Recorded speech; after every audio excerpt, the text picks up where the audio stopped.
The moon was a traitor.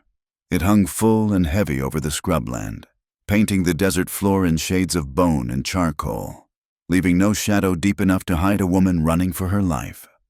Elena Reyes did not run with grace. She ran with a desperate, lung-tearing jaggedness, her boots skidding on loose shale, the hem of her torn skirt snagging on mesquite thorns that hooked into the fabric like claws. She could hear them behind her. They were not close. Not yet, but sound carried across the basin in the cool night air. She heard the heavy thud of hoofbeats and the shouting of men who were angry in the way men get when a possession decides to walk away. They did not call her by her name. They called out descriptions of what they would do when they caught her, and they called out to her as if she were a stray mare that had broken a fence. "Bring her back," one voice shouted, carried on a gust of wind. "She belongs to the boss." Elena scrambled up the side of a dry wash, her fingernails tearing against the dirt. A sharp pain shot through her left ankle, but she bit down on her lip until she tasted copper. Stopping was not a choice. Stopping was a death that would last for years. She crested the ridge and threw herself flat against the earth behind a cluster of yucca, her chest heaving against the hard ground. Below, 3 riders swept past in the moonlight, their torches casting long, violent shadows against the canyon walls. They were looking for movement, for the flash of a skirt or the white of a frightened face. Elena pressed her forehead into the dirt and closed her eyes, praying to a God she had stopped believing in months ago. She prayed for clouds. She prayed for silence. The riders slowed, their horses chuffing and stamping. "She cannot have gone far," one man said. His voice was thick with whiskey and bad intent. "She has got no water and no horse." Another answered, "The desert will catch her for us. Let us circle back to the ridge. They turned their mounts." Elena lay frozen until the vibrations of the hooves faded into the vast, echoing dark. Only then did she allow herself to breathe. The air in her throat felt like swallowed glass. She looked at her feet. Her boots were worn through at the toes, and she could feel the sticky wetness of blood inside the leather. But she stood up. She turned her back on the mining town, on the lights that flickered like false promises in the distance, and she walked into the black emptiness of the territory. Dawn brought no mercy. The sun rose not as a warming friend, but as a hammer, striking the anvil of the high desert until the air shimmered with heat. The landscape was vast and indifferent, a sprawling ocean of sagebrush and red dust that cared nothing for her fear. Vultures began to circle high above, black specks riding the thermals, patient and knowing. Elena walked until her shadow was a puddle beneath her feet, then walked until it stretched long and thin ahead of her. Her mouth was dry as parchment. Her tongue felt too large for her jaw. She thought of the water barrel behind the saloon in the town she had fled, the way the water rippled cool and dark when the ladle broke the surface. The memory was a torture. By the second day, the fear of the men behind her had been replaced by the fear of the land itself. The silence was absolute, broken only by the dry rattle of cicadas and the sound of her own uneven breathing. She found the seep in the late afternoon. It was hardly a spring, just a muddy depression under the overhang of a sandstone bluff where the earth wept a slow, brown tear. Animals had been there. The mud was churned with hoofprints and scat. Elena did not care. She fell to her knees, disregarding the sharp rocks that tore at her dress, and cupped her hands. The water smelled of sulfur and rot. She knew, with the detached logic of a doctor, that it could sicken her. It could kill her with fever within days. She drank it anyway. She scooped the sludge into her mouth, swallowing grit and slime, desperate for the moisture. She wiped her mouth with a trembling hand and leaned back against the red rock. Closing her eyes, "You keep going," she whispered to herself. Her voice was a croak, unrecognizable. "You keep going or you die." She forced herself up. The horizon was a blur of heat haze. She walked for another hour, her steps becoming erratic stumbles. The ground seemed to tilt beneath her. The sky turned a sickly shade of violet. She saw a fence line in the distance, a string of barbed wire strung between crooked posts, marking a boundary that civilized men respected. To Elena, It looked like the edge of the world. She reached for the nearest post, intending to lean against it, but her hand grasped only air. The ground rushed up to meet her face, and the world went black. The sound of a horse snorting woke her. It was a loud, wet sound, followed by the crunch of heavy boots on gravel. Elena scrambled backward in the dirt, her heart hammering against her ribs like a trapped bird. She pushed herself up on her elbows, her vision swimming. A man sat atop a large bay horse 10 feet away. He was silhouetted against the blinding morning sun, a dark shape with a rifle resting across his saddle horn. He was not aiming it at her, but his hand was on the grip, his finger resting along the trigger guard. He dismounted slowly, his movements deliberate and unhurried. He was a big man, broad-shouldered and wearing a duster coat that had seen more dust than rain. He wore a flat-brimmed hat pulled low, shadowing his eyes. Elena tried to stand, but her legs refused to hold her. She collapsed back onto the grit, gasping, "Please," she rasped. Her voice was barely a whisper. "I have nothing." The man walked closer, stopping a respectful distance away. He did not smile. He did not leer. He looked at her with eyes the color of flint, hard, careful, and utterly unreadable. He scanned the horizon behind her, then looked back at her face. "Name," he said. It was not a demand, just a requirement. "Elena," she said. "Elena Reyes." He nodded once, as if checking the name against a list in his head and finding it blank. "Anyone following you?" Elena hesitated. The truth was a dangerous thing to hand a stranger. If she told him she was property of the mine boss, he might return her for a reward. If she told him she was a criminal, he might shoot her. But she could not look at this man and invent a complete lie. She did not have the strength for it. "I am looking for honest work," she said, the words stumbling out. "I got into trouble back east a ways." She did not say what kind of trouble. She did not say she had broken a bottle over a man's head when he tried to force her into a room she did not want to enter. She did not say the sheriff had laughed when she showed him her bruises. The man watched her for a long moment. He seemed to be weighing her soul, or perhaps just her utility. He looked at her bleeding feet, the hollows of her cheeks, the way her hands shook in the dirt. "My name is Noah Kincaid," he said finally. He reached for the canteen on his saddle and tossed it to her. It landed with a soft thud near her knees. "Drink slow. If you throw it up, I am not giving you more." Elena uncorked the canteen with fumbling fingers and drank. The water was warm and tasted of tin, but it was the sweetest thing she had ever known. She forced herself to stop after 3 swallows, clutching the metal flask to her chest. "Get up," Noah said. Elena managed to stand, swaying. Noah did not offer a hand to steady her. He watched her struggle, his face impassive. When she was upright, he mounted his horse and gestured with his chin toward the south. "My place is 3 miles that way. You can walk, or you can stay here and feed the buzzards." "I will walk," Elena said. She walked. It took them an hour, with Noah riding at a slow pace, letting the horse pick its way through the scrub while Elena trailed behind, focusing on the rhythmic sway of the horse's tail to keep herself moving. The ranch house appeared out of a fold in the land like a secret. It was not a grand hacienda. It was a low, weather-worn structure made of timber and adobe, hunkered down against the wind. A barn stood to the west, its wood bleached silver by the sun. A corral held 2 other horses and a milk cow.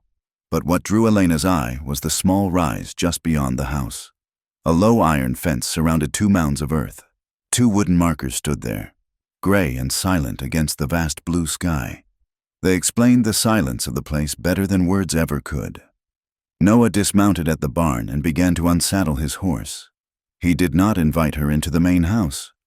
"There is food in the kitchen," he said, pointing to the back door of the main building. "Beans and cornbread. Eat. Then come to the tack room off the barn. That is where you will sleep." Elena looked at the main house, then at the barn. The separation was deliberate. He was drawing a line in the dirt. He was a man living alone, and she was a stray woman with no history he could trust. He was protecting his reputation, Or perhaps he was protecting himself from the complication of her presence. "Thank you," she said. She ate standing up in the kitchen, devouring the cold beans from the pot with a spoon she found on the counter. The house was painfully neat. There was no dust on the table. The curtains were plain muslin, tied back with twine. It felt like a house that was holding its breath. When she went to the tack room, she found a narrow cot pushed against the wall, surrounded by the smell of leather, saddle soap, and grain. It was clean. There was a heavy bolt on the inside of the door. Elena stared at the bolt, a lock she could control. Tears pricked her eyes, hot and sudden, but she blinked them away. She would not cry. Crying made you weak, and weak things did not survive the desert. Noah appeared in the doorway, blocking the light. He held a bundle of cloth, a clean flannel shirt, and a pair of denim trousers that looked like they would be too big for her. "Wash your clothes," he said. "You can wear these until they dry." He placed the clothes on a barrel. He did not step inside the room. "We have rules," Noah said, his voice flat. "You work for your keep. I pay fair wages for fair work. You do not bring trouble to my door. If men with guns come looking for you, you tell me before they get here, not after." Elena nodded quickly. "Yes, I understand. And if you want to leave," he added, looking her dead in the eye, "I will not stop you. You are not a prisoner here." "I do not want to leave," Elena said. The words came out before she could check them. "Good," Noah said. "Rest today. You start at sunrise." The first week was a blur of exhaustion and wary observation. Elena worked as if her life depended on every swept floor and every scrubbed pot. She hauled water from the well until her hands were blistered and raw. She chopped wood, though her swing was clumsy at first, until she learned to let the axe head do the work. She cooked beans and salt pork, seasoning them with the wild sage she found growing near the creek bed, trying to make the meager rations taste like a home.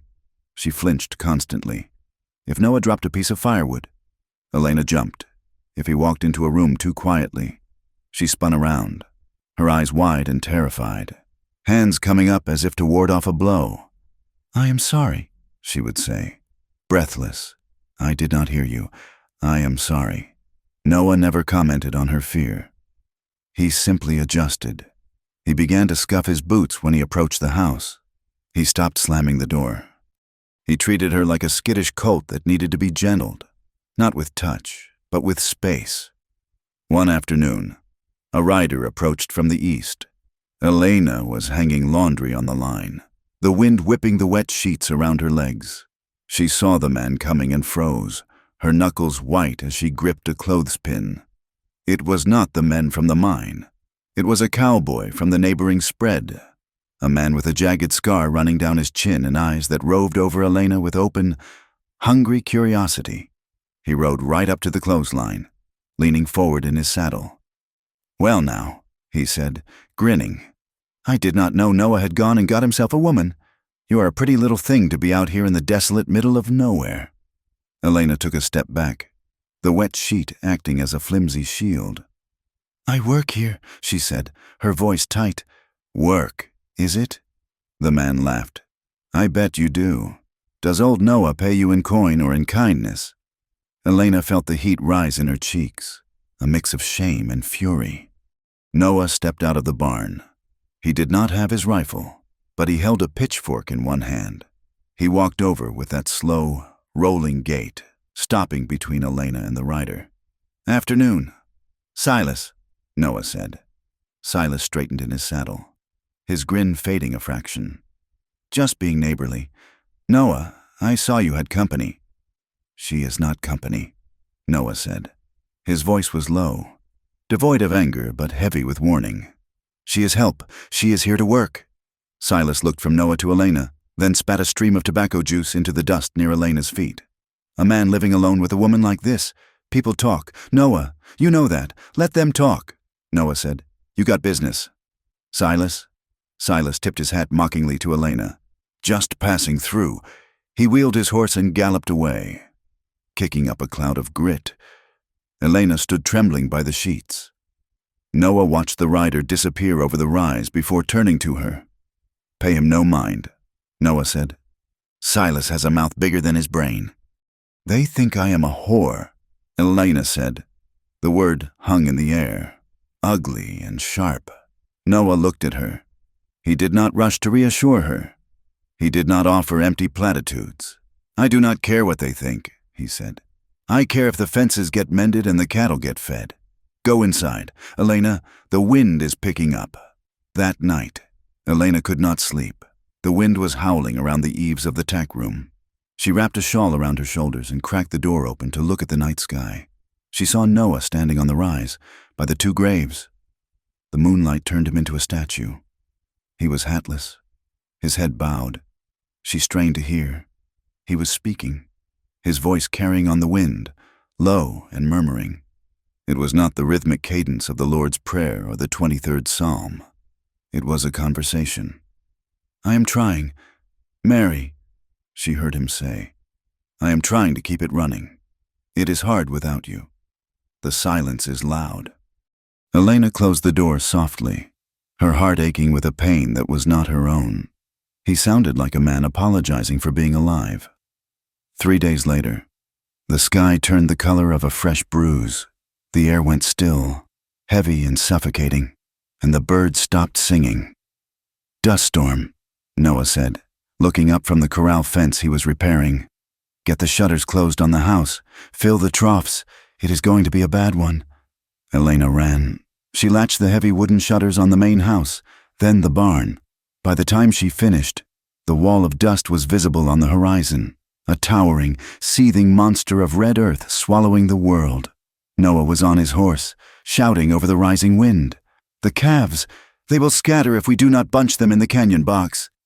Elena did not know how to ride well, but she knew how to listen.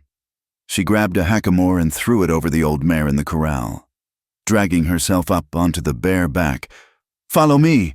Noah yelled. They rode into the teeth of the storm. The wind hit them like a physical blow, screaming in their ears. The sand scoured Elena's skin, stinging her face and hands. She pulled her scarf up over her nose and mouth. Squinting against the grit, the cattle were bawling, huddled in confused knots in the sagebrush. Noah was a shadow in the swirling dust, whistling and shouting, driving them toward the narrow box canyon where the rock walls would offer shelter. Elena rode the flank. A calf broke away, panicked and bleeding, running blindly toward the open desert. Without thinking, Elena kicked the mare into a gallop. She cut the calf off, waving her arms, screaming through her scarf. The mare turned sharply, and Elena nearly slid off, gripping the mane with desperate strength. She turned the calf back, driving it into the herd. For 2 hours they fought the wind. The world was nothing but noise and brown darkness. Elena's eyes burned. Her throat was caked with mud, but she did not stop. She pushed the stragglers. She held the line. She became a creature of pure will. When the last steer was in the canyon and the brush gate was pulled across, the storm was at its peak. They rode back to the barn, blindly trusting the horses to find the way. Inside the barn, the air was still thick with dust, but the wind was a dull roar outside. Elena slid from the horse and her legs collapsed. She sat hard on the straw-covered floor, coughing, her chest heaving. Noah slid down beside her. He was covered in red dust, his eyebrows and eyelashes coated, making him look like a ghost. He took a canteen and handed it to her first. "Drink," he said. Elena drank, the water turning the mud in her mouth to clay. She handed it back. "You ride good enough," Noah said. He wiped his face with a bandana, revealing the pale skin around his eyes. "You kept your head. Most greenhorns would have panicked. I have run through worse than wind," Elena said. Noah looked at her. For the first time, the hardness in his eyes softened. Just a fraction. He reached into his pocket and pulled out a small leather pouch. He counted out coins, silver dollars and quarters. $5, he said, placing the stack on a crate between them. "That is for the week." Elena looked at the money. It was more than she had seen in a year. And Noah continued, looking at his boots. "I am going to need help through the winter. The herd is growing. I cannot do it alone. If you want the job, it is yours. Same pay. Room and board. Elena looked at the silver. She looked at the man who spoke to Graves and defended her honor without knowing her story. She thought of the road south, the long empty miles to Mexico, the running that never ended. She was tired. She was so incredibly tired of being a rabbit in a world of wolves. I will stay, Elena said. Her voice was steady. Noah nodded, as if he had expected nothing else, or perhaps as if he had hoped for nothing else. Good, he said. We have got fences to check when this wind dies down. He stood up and walked toward the barn door to check the latch, leaving Elena sitting in the straw, the silver coins glinting dully in the dim light, listening to the storm rage against the walls that were, for now, strong enough to hold it back. The wagon ride into town was a study in silence. The wooden wheels groaned against the hard-packed ruts of the road, a rhythmic complaint that seemed to echo the tightness in Elena's chest. She sat on the bench seat beside Noah, her hands folded so tightly in her lap that her knuckles were white ridges against her skin. She wore a dress Noah had found in an old trunk in the attic, a plain calico thing with a high collar and long sleeves that smelled faintly of cedar and long-ago lavender. It was a decent dress, respectable and modest, but Elena felt as though she were wearing a costume that did not quite fit the woman she had become. Noah drove with his usual economy of motion, the reins loose in his large, calloused hands. He did not look at her, but he did not look away from her either. He simply watched the road, his eyes scanning the horizon for hawks or weather or trouble. Keep your head up, Noah said, his voice cutting through the grinding of the wheels. You have done no wrong on this land. Elena lifted her chin a fraction, but she could not stop her eyes from darting toward the cluster of buildings rising from the dust ahead. The town of Clearwater was not large, a main street of false-fronted buildings, a livery, a church with a peeling white steeple, and enough saloons to keep the devil busy on a Saturday night. To Elena, it looked like a trap. They rolled onto the main street just as the noon sun was beating the shadows into submission. The street was crowded. Men stood on boardwalks, leaning against posts, whittling or smoking or just watching the world go by with the bored, hungry eyes of predators. As the wagon passed, conversation stalled. Heads turned. Elena felt the weight of their gazes like physical touches, heavy and unwelcome. She stared at the backs of the horses, refusing to meet any eye, but she could hear them. The tone of the town changed as they passed. It went from the low hum of commerce to a sharp, murmuring buzz. Noah pulled the wagon up in front of the mercantile and set the brake. He stepped down and walked around to her side, offering a hand. Elena took it. His grip was dry and firm, an anchor in a shifting sea. Stay close, he said quietly. They entered the mercantile, a cavernous space smelling of coffee beans, leather, and sawdust. The clerk, a thin man with spectacles named Mr. Henderson, was weighing sacks of flour for a woman in a bonnet. He looked up with a professional smile that faltered the moment it landed on Elena. The rumors had traveled faster than the wind. Elena could see the recognition in his eyes, the slight widening, the quick, judgmental flicker that assessed her value and found it lacking. He looked from her to Noah, and his face settled into a mask of stiff, cold politeness. Mr. Kincaid, the clerk said, nodding to Noah. I did not expect to see you until the snow flew. We needed salt and coffee, Noah said, and the lady needs boots. The clerk's eyes slid to Elena, then away, as if looking at her directly might stain his spectacles. The lady, he repeated, the word tasting sour in his mouth. Elena stepped back, trying to shrink herself into the shadow of a stack of grain sacks. She heard the whispers from the back of the store, where two women were sorting through bolts of fabric. That is her, one whispered. The one from the mining camp. I heard she killed a man. The other murmured back, I heard she stole a payroll. I heard she was the sheriff's favorite until she got too old. The stories twisted and warped, each one uglier than the last, painting a portrait of a monster or a whore. leaving no room for the terrified girl who had walked across a desert to survive. Elena felt the blood drain from her face. She wanted to run. She wanted to dissolve into the floorboards. Noah did not turn around. He did not shout. He simply placed his hands on the counter, leaning forward just enough to occupy the clerk's entire field of vision. He waited. He stood there, a solid wall of silence, until the whispering in the back of the room died away into an uncomfortable hush. "Boots," Noah said again, his voice even and calm. "Size 6, sturdy." The clerk swallowed hard. "Yes, of course, right this way." Noah stayed beside her while she tried them on. He did not let her sit alone. When the clerk tried to hand the wrapped parcel to Elena without touching her hand, Noah intercepted it. He paid in gold coin, placing the money on the counter with a deliberate click. "Good day, Mr. Henderson," Noah said.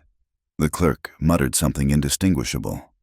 Noah guided Elena out, his hand hovering near the small of her back, not touching but guarding. They walked to the livery stable next to check on a replacement buckle for the harness. The air here was thicker, smelling of manure and hot iron. A group of men were gathered near the corral, passing a bottle in a brown paper sack. Among them was a man Elena recognized by type, if not by name, big, red-faced, with the confident swagger of a man who has never been hit hard enough to learn manners. His name was Jeb, and he was the sort who mistook cruelty for wit. "Well, look at this," Jeb said, stepping away from the fence. "Noah Kincaid brought his new pet to town." The other men laughed, a low, ugly sound. Elena froze. Jeb took a step closer, his eyes raking over Elena's plain dress. "You clean up all right, darling, but I bet you look better with a little dust on your knees. Don't you? Used to it." "I reckon." Noah stopped. He turned slowly to face the man. He did not raise his voice. He did not puff out his chest. He stood with his arms loose at his sides, his face completely devoid of expression. "That is enough." "Jeb," Noah said. Jeb grinned, emboldened by his audience. "Or what? Kincaid, you gonna preach at me?" "I'm just saying. We all know what she is. No point putting a church dress on a—" Noah stepped forward. He moved only 2 feet, but the shift in the air was sudden and violent. He entered Jeb's personal space, crossing the invisible line that civilized men kept between them. Noah looked Jeb in the eye, and for the first time, Elena saw the darkness that lived inside the rancher's quiet demeanor. It was not a hot anger. It was a cold, absolute resolve. "Finish that sentence," Noah said softly, "and I will make sure you do not speak another one for a long time." Jeb's grin faltered. He looked at Noah's hands, then up at his eyes. He looked for fear, and found none. He looked for hesitation, and found stone. The laughter from the other men died out. Jeb took a half-step back, holding up his hands, just having some fun. "Noah, no need to get riled. Back away," Noah said. Jeb backed away. He muttered something under his breath and turned back to his friends, trying to salvage his pride with a shrug. But the confrontation was over. The town had seen it. Noah Kincaid had drawn a line. "Come on," Noah said to Elena. "We are done here." The ride back to the ranch was darker than the ride in. The sun was setting, painting the sky in violent streaks of orange and purple. Elena stared at her new boots, the leather stiff and unyielding. "I cannot stay," she said. She spoke the words to the dashboard of the wagon. Noah did not turn his head. "Why?" he asked. "You saw them," Elena said, her voice shaking. "You heard them. They will stop trading with you. They will spit on you because you have me under your roof. I am a poison. Noah, I will cost you your business." Noah clucked to the horses, urging them up the final rise toward the ranch gate. "Business comes and goes," he said. "Prices go up, prices go down. Drought comes, or the market drops. That is the way of things." He pulled the wagon to a halt in front of the barn and set the brake. He turned on the seat to look at her, the twilight casting deep shadows across his face. But people who work hard, people who are honest and keep their word, those are rare. Elena, I would rather have a good hand who helps me keep this land than the good opinion of a man like Jeb. Elena looked at him, searching for the lie, but she found only the same flat honesty he gave to everything. Get the flour inside, Noah said, climbing down. It smells like rain. The rain did not come as a gentle shower. It came as a monsoon, a violent upheaval of the atmosphere that arrived 3 weeks later. The sky turned a terrifying shade of green in the afternoon, and the clouds stacked up like mountains of bruised iron. When the heavens opened, it was as if a dam had broken in the sky.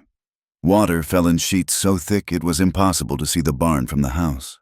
The dry washes, which had been empty tracts of sand for months, became roaring rivers of brown water, tearing away brush and rocks. Noah burst into the kitchen, water streaming from the brim of his hat. "The south fence is down at the creek crossing," he shouted over the roar of the rain on the tin roof. "The yearling calves are on the wrong side. If the water rises any more, they will be swept into the river." Elena did not ask what he needed. She grabbed her coat. "I am coming. It is bad out there," Noah warned. "I am coming," she repeated. They rode out into a world that had been turned to mud and noise. The thunder was constant, a rolling artillery barrage that shook the ground. Every crack of lightning made Elena flinch, her heart stuttering in her chest. The sound was too much like gunfire. It brought back the memory of a door being kicked in, of a pistol shot in a small room, of the chaos of the night she had fled. But she clamped her teeth together and kicked her horse forward. They found the break in the fence. The creek was a torrent, churning white and brown. 3 calves were stranded on a spit of land that was rapidly disappearing under the rising flood. Noah uncoiled his rope. "I am going across. You keep the line tight if I go down." He plunged his horse into the water. Elena watched, terrified, as the current grabbed the animal, slewing it sideways. Noah fought the water, his face grim, urging the horse onto the spit. He roped the first calf and dragged it back through the water, the animal bawling and thrashing. By the time he went back for the second, the thunder was directly overhead. A crack of lightning struck a cottonwood tree 50 yards away, exploding it in a shower of sparks and wood. Elena screamed, ducking her head, her hands flying up to cover her ears. Her horse panicked, rearing up in the slick mud. "Elena!" Noah's voice cut through the storm. "Hold him! You have to hold him!" Elena forced her hands down. She grabbed the reins. She was shaking so hard her teeth chattered, her vision blurring with tears and rain. She saw Noah on the far bank, struggling with the last calf. He was looking at her. He saw her terror. He saw the way she was curling in on herself. But he needed her. She took a breath that was more water than air. She hauled on the reins, turning her horse, forcing it to stand its ground. She waited until Noah was in the water. Then she spurred her horse forward to catch the rope he tossed, taking the strain, helping him haul the final calf to the safety of the high ground. They rode back in the driving rain, soaked to the bone, shivering and exhausted. When they reached the barn, they stripped the saddles off with numb fingers. The thunder was still rolling, but it was distant now. Noah hung his tack on the wall and turned to look at her. Elena was standing by the stall door, leaning her forehead against the rough wood, trembling uncontrollably. He walked over to her. He did not touch her. He stopped 3 feet away, giving her room to breathe. "You did good," he said softly. Elena wiped her face, smearing mud across her cheek. "I was afraid." "I know," Noah said. "I saw. That is why you did good. Being brave does not mean you are not scared. Elena, it just means you do the job anyway." He moved toward the grain bin, but he moved slowly, scuffing his boot on the floorboards to let her know he was coming. "I am going to feed the horses," he said, announcing his intention clearly. "Then we will go dry off." From that day on, Elena noticed the change. Noah never walked up behind her without speaking first.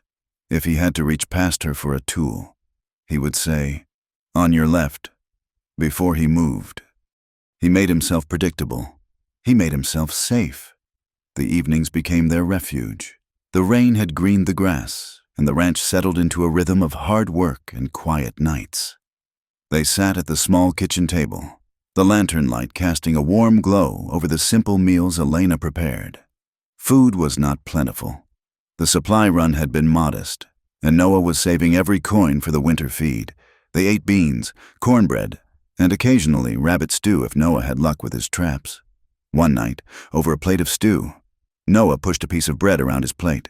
She liked this time of year, he said. It was the first time he had spoken of her without Elena asking. "Your wife?" Elena asked gently. Noah nodded. "Sarah." She loved the smell of the sage after the rain. She made this house feel full. He looked at the empty chair opposite him, then at Elena. It was the fever. 2 years ago. It took her in 3 days. The baby, our son, he only lived a day after her. I buried them on the hill so they could see the sunrise. Elena watched his hands. They were strong hands, capable of breaking horses and building fences, but they looked helpless as they rested on the table. "Why did you stay?" she asked. "Stubbornness," Noah admitted. "I did not have enough hope left to leave. I just kept working because stopping felt like dying." He looked up at her, his eyes searching her face. "You have no people? No family back east?" Elena looked down at her hands. "I had a brother," she said. Her voice went flat, draining of all emotion. It was a defense mechanism, a way to tell the facts without feeling the wound. He died in a mine collapse 4 years ago. After that, there was no one, just me. She did not say that after her brother died, the protection he had provided vanished. She did not say that the mine boss had decided a grieving girl was an opportunity. She left the silence to speak for her. Noah nodded. He did not press for more. He picked up the bread basket and offered it to her. "Eat," he said. "You are too thin." As the weeks passed, Elena began to find pieces of herself she thought she had lost. She learned the ranch not as a prisoner, but as a partner. She learned to knead dough with a rhythm that soothed her mind. She learned to clean a wire cut on a horse's leg with warm water and carbolic acid, her hands steady and sure. She fixed the garden gate that had dragged in the dirt for years, sanding the wood until it swung silent and true. She began to feel, for the first time in forever, that she was competent, that she was useful. Then the stranger came. Elena was in the vegetable patch, pulling weeds from around the struggling squash plants. She stood up to stretch her back and saw him, a single rider on the ridgeline to the north. He was not on the road. He was sitting still, watching the house through a pair of field glasses. The blood rushed from Elena's head. She dropped her hoe. The world tilted. It was them. It had to be them. She ran to the barn where Noah was shoeing the mare. "Noah!" she gasped. He dropped the hoof and straightened immediately, a hammer in his hand. "What is it? There is a man," she whispered. "On the ridge, watching." Noah moved instantly. He grabbed his rifle from the scabbard on the wall and moved to the barn door, keeping to the shadows. He scanned the ridge. "I see him," Noah said. "He does not look like a drifter. That horse is too well fed." "He is looking for me," Elena said. She was shaking again, the old terror clawing at her throat. "I think he is a scout." Noah looked at her. "Who are they?" "Elena, you said you got into trouble. You never said you were hunted." "Bad men," Elena said. The words felt childish, inadequate, but she could not force the full horror of her story past her lips. "Powerful men. They think I belong to them." Noah's jaw tightened until a muscle jumped in his cheek. He looked back at the ridge. The rider turned his horse and disappeared down the other side, vanishing as quickly as he had appeared. Noah did not yell. He did not demand she pack her bags. "Go inside the house," he said. "Stay away from the windows." "What are you going to do?" "I am going to clean my other rifle," Noah said. "And I am going to sleep in the barn tonight. No one comes up that road without me knowing it." The threat hung over the ranch like a storm cloud that refused to break. Noah checked the perimeter fences every morning. He kept his horse saddled. He slept with one eye open, but life had to continue. On Sunday, they went to town for church. It was Noah's idea. He said hiding would only make them look guilty. Elena wore her plain dress and kept her head down. After the service, As the congregation spilled out onto the dusty steps, the preacher's wife approached them. Mrs. Gable was a round woman with a smile that looked like it had been practiced in a mirror. Mr. Kincaid, she said, ignoring Elena at first. It is good to see you in the Lord's house. Thank you, Mrs. Gable, Noah said. And this must be the... Help, she said, turning her gaze on Elena. Her eyes were sharp, dissecting Elena's appearance for flaws. This is Elena, Noah said. Mrs. Gable sniffed. I have been thinking. Mr. Kincaid, it is hardly proper for a single woman to be living out there alone with a widower. People talk. I have a need for a laundress at the parsonage. It is hard work, but it is honest. It might help. Restore her reputation. Make her respectable. Elena felt a flicker of hope. A job in town. A chance to be seen as something other than a scandal. She looked up, about to speak, but Mrs. Gable was looking past her, at a group of women whispering by the gate. One of them leaned in and whispered something to Mrs. Gable, gesturing toward Elena. Mrs. Gable's face stiffened. Oh, she said. Oh, I see. She turned back to Elena, her smile vanishing entirely. On second thought, she said cold and sharp, I believe the position has been filled. We cannot have certain influences in the parsonage. The children. You understand. She turned her back and walked away. The rejection hit Elena harder than Jeb's crude words. Jeb was a brute. His cruelty was expected. This was kindness offered and then snatched away. A judgment delivered by the people who claimed to serve a God of mercy. It confirmed her deepest fear, that she was stained, permanently and visibly. Elena walked back to the wagon with her head high, but inside, she was bleeding. They drove home in silence. When they reached the ranch, Elena went straight to her room to change. She came out to find Noah in the kitchen. He had put a plate on the table for her. It was piled high with the last of the salted beef and an extra portion of cornbread. He did not say, "Forget them." He did not say, "You are a good person." He simply gave her the best of what he had, a silent offering of sustenance in a world that wanted to starve her spirit. That evening, the cold crept in. It was the first true chill of autumn, a sharp bite in the air that warned of winter. Elena sat on the porch steps, wrapped in her shawl, watching the sun die behind the mountains. The exhaustion finally overtook her. It was not physical tiredness. It was the weight of the vigilance, the shame, the constant effort of trying to be human in a world that saw her as a thing. She broke quietly. There were no sobbing heaves, just tears that leaked from her eyes and tracked hot paths down her cold cheeks.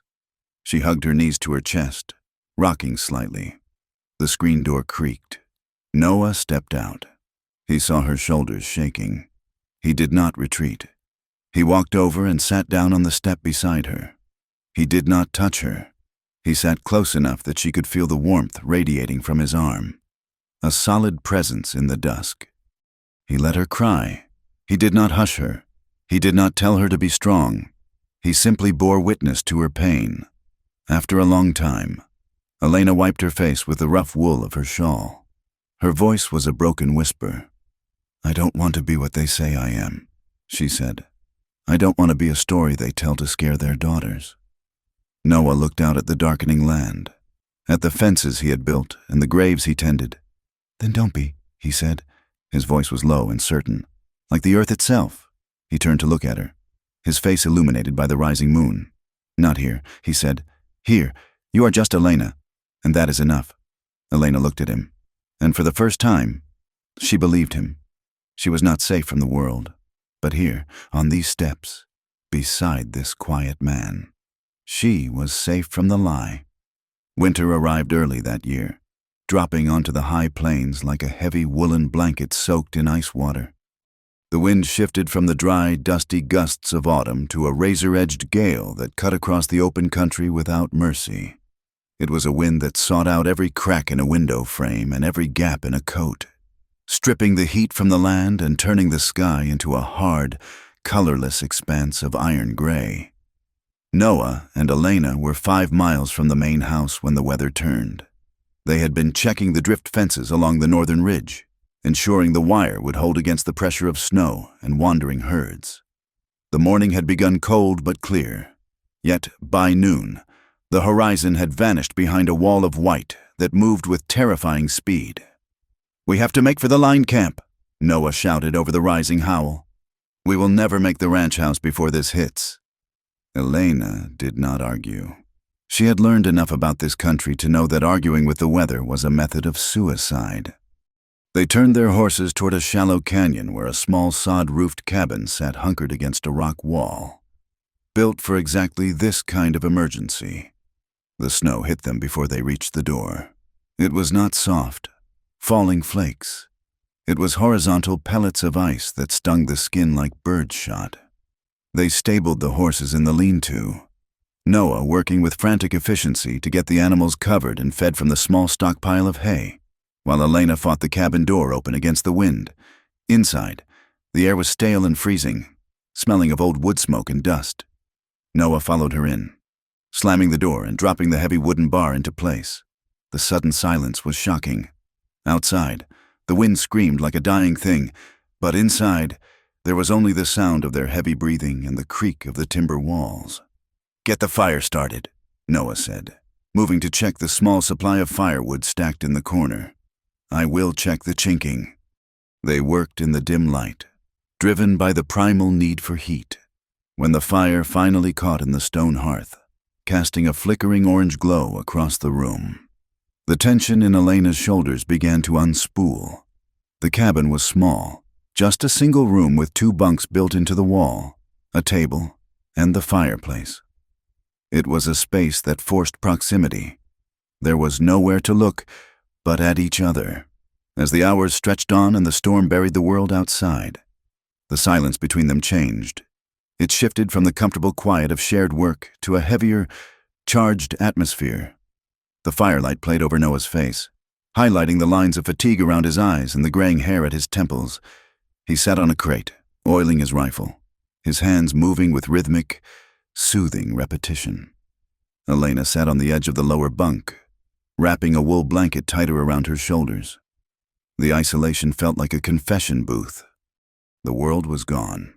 There was only this room and this man who had given her a life without asking for her history. But the history was there, sitting between them like a ghost. "Noah," she said. Her voice was small, barely audible over the crackle of the wood. He looked up, his hands pausing on the rifle stock. "Yes? You never asked me what kind of trouble I was in." "Not really. I figured you would tell me when you were ready," Noah said. "Or you would not. It did not change the way you swing a hammer." "It matters," Elena said. She looked into the fire, unable to meet his eyes. "It matters because they might come back, and you need to know what you are standing between." Noah set the rifle down. He leaned forward, his elbows on his knees. "I am listening." Elena took a breath that shuddered in her chest. It was not just one man, Noah. It was a town. It was a system. She began to speak, haltingly at first, then with a rush of words that had been dammed up for years. She told him about the mining town, but she did not paint herself as a fallen woman seeking pity. She described the trap.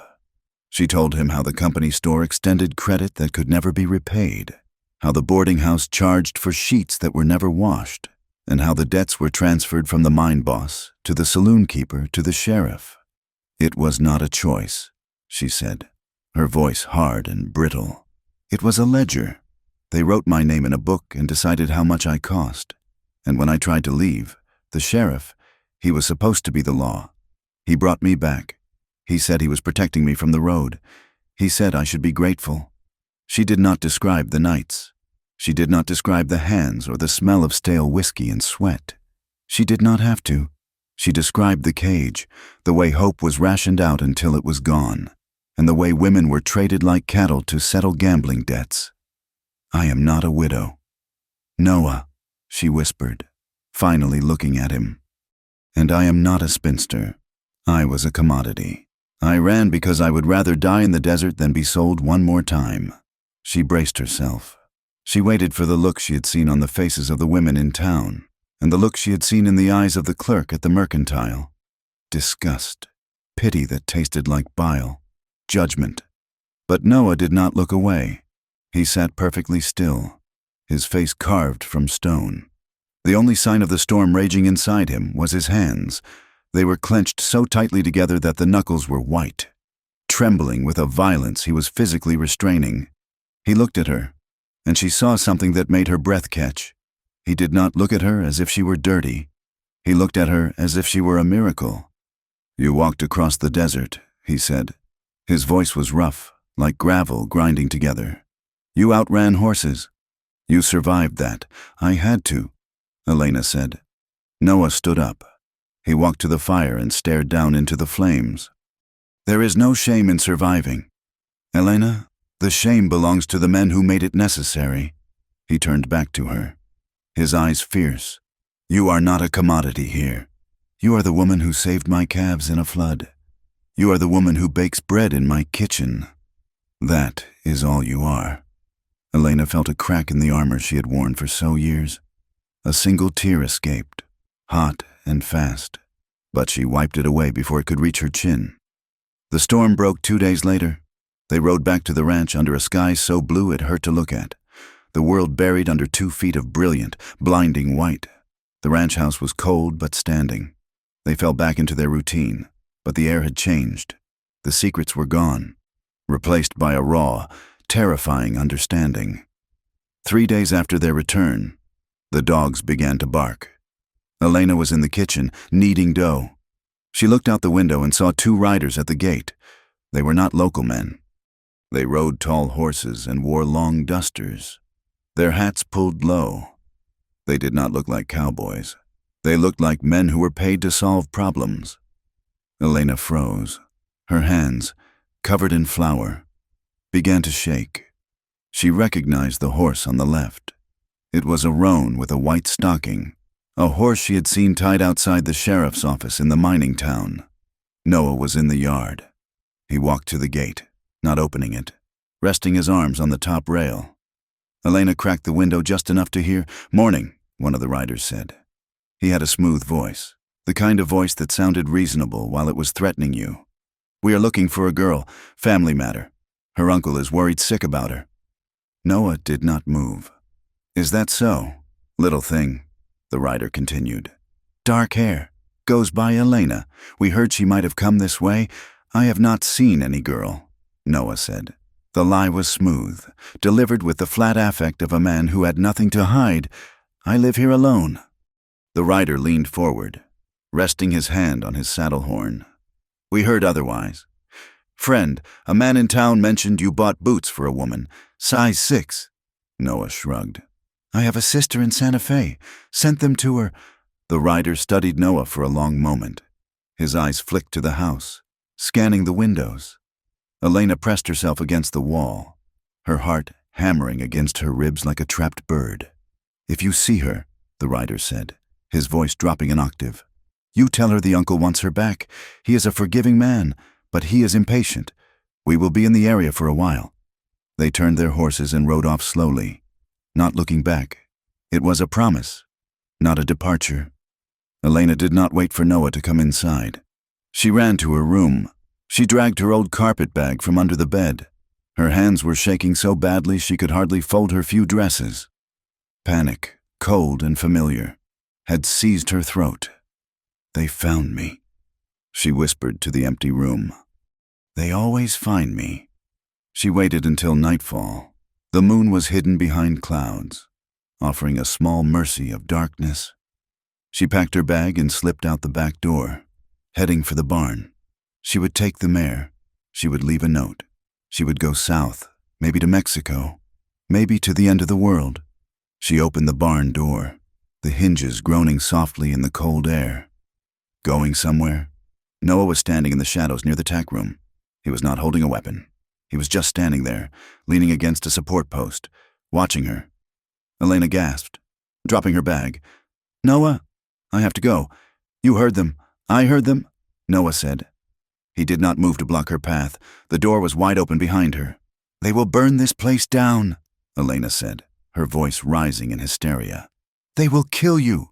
Noah, they do not care. You do not know them. I know their kind," Noah said calmly.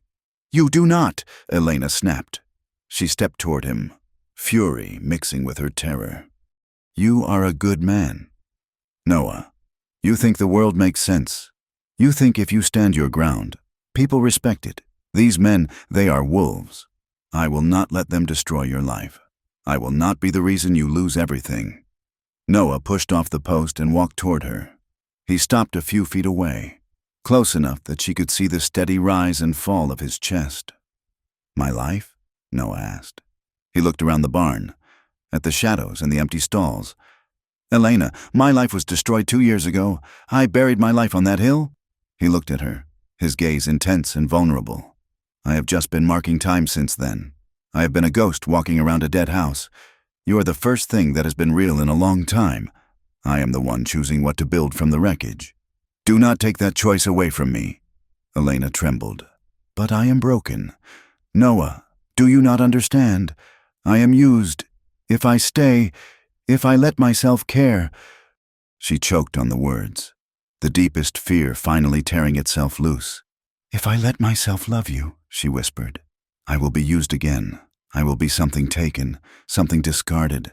I cannot survive being a thing again."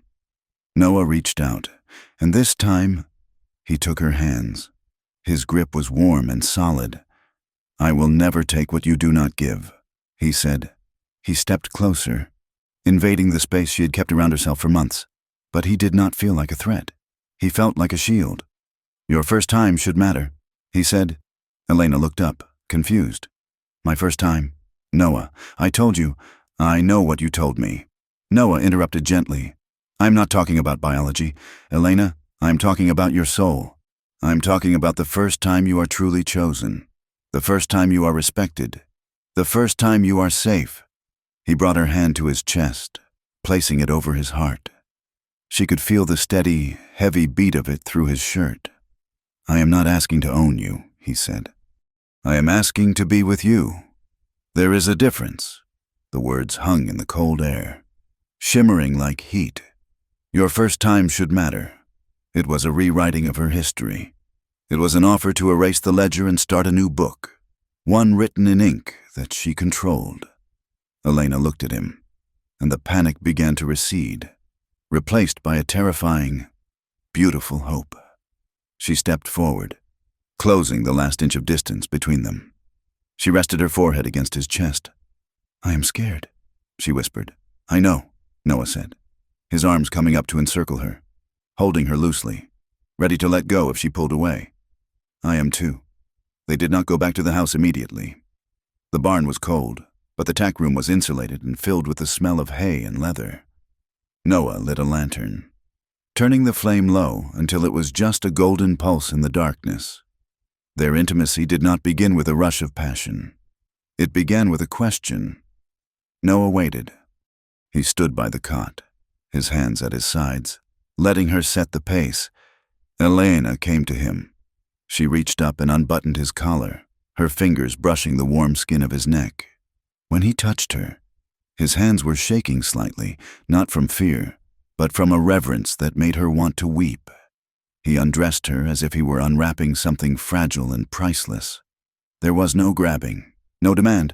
When she flinched, an old reflex, a ghost from the past, he stopped. He waited. He pressed his forehead to hers and breathed with her until the tension left her body. It was slow. It was a conversation without words, spoken in the language of skin and breath. For Elena, it was a revelation. She had known the act, but she had never known the feeling. She had never known the weight of a man's body could feel like a blanket instead of a cage. She had never known that a touch could ask a question instead of taking an answer. When they finally came together, it was not a conquering. It was a yielding, mutual and profound. It was the ache of being safe, the terrifying slide into vulnerability, the shock of pleasure that had nothing to do with performance and everything to do with connection. Afterward, as the lantern flickered low and the shadows stretched long across the walls, the silence returned. But it was not empty. Elena lay curled against Noah's side, the rough wool of the blanket pulled up to their chins. She felt a pressure in her chest, a swelling tide that she could not stop. She began to cry. She cried for the girl who had run across the desert. She cried for the years she had lost. But mostly, she cried because for the first time in her life, she was naked and unashamed, and the arms holding her felt like a promise that would not break. Noah did not ask her to stop. He pulled her closer, burying his face in her hair. He held her like it was an oath, his arm a steel band across her waist. "You are here," he whispered into the dark. "You are here, and you are mine, and I am yours." The morning brought the world back with a cold, hard clarity. Noah rose before dawn to check the stock. Elena lay in the warmth of the bed for a moment, listening to the familiar sounds of the ranch, feeling a strange, new peace. But the peace was shattered when Noah returned to the house, his face grim. "Get dressed," he said. "What is it?" Elena asked, the fear sparking instantly in her belly. "Fresh tracks near the corral," Noah said. "They came back in the night. They cut the north fence, and my saddle, the good one, is gone." Elena sat up, clutching the sheet. "They are testing us." "Yes," Noah said. "They want to see if we will run, or if we will fight. They want to see if I am weak." He went to the gun cabinet and took out his revolver, checking the cylinder. "I am going to town. I am going to the sheriff." "I am coming with you," Elena said. Noah looked at her. "It might be dangerous." "I am done hiding in the house," she said. "If we are doing this, we are doing it together." They rode to the nearest county seat, a larger town than the one where they bought supplies. The sheriff's office was a brick building with a sturdy iron door. Sheriff Miller was a man with a thick mustache and eyes that smiled while the rest of his face remained still. He listened to Noah's report of the trespassing and the theft. He nodded sympathetically, leaning back in his chair. "A cut fence and a stolen saddle," Miller said, clucking his tongue. "That is a shame. Mr. Kincaid, truly a shame. We have had a lot of drifters moving through since the cold set in. Likely just some saddle tramp looking for a trade." "It was not a tramp," Noah said, his voice tight. "It was two men. They were at my house yesterday asking questions." "They are hired guns, Sheriff." Miller smiled that empty smile. "Now, Noah, that is a strong accusation. Hired guns, up here? Sounds like you have got an active imagination. Or maybe a guilty conscience." He looked past Noah to Elena, who stood by the door. His eyes lingered on her, and Elena felt a cold prickle of recognition. It was not that she knew him, but she knew the look. She knew the way he assessed her. "And who is this?" Miller asked. "This is Elena," Noah said. "She is with me." Miller nodded slowly. "Elena, pretty name. You know, I got a wire from a colleague over in the mining district.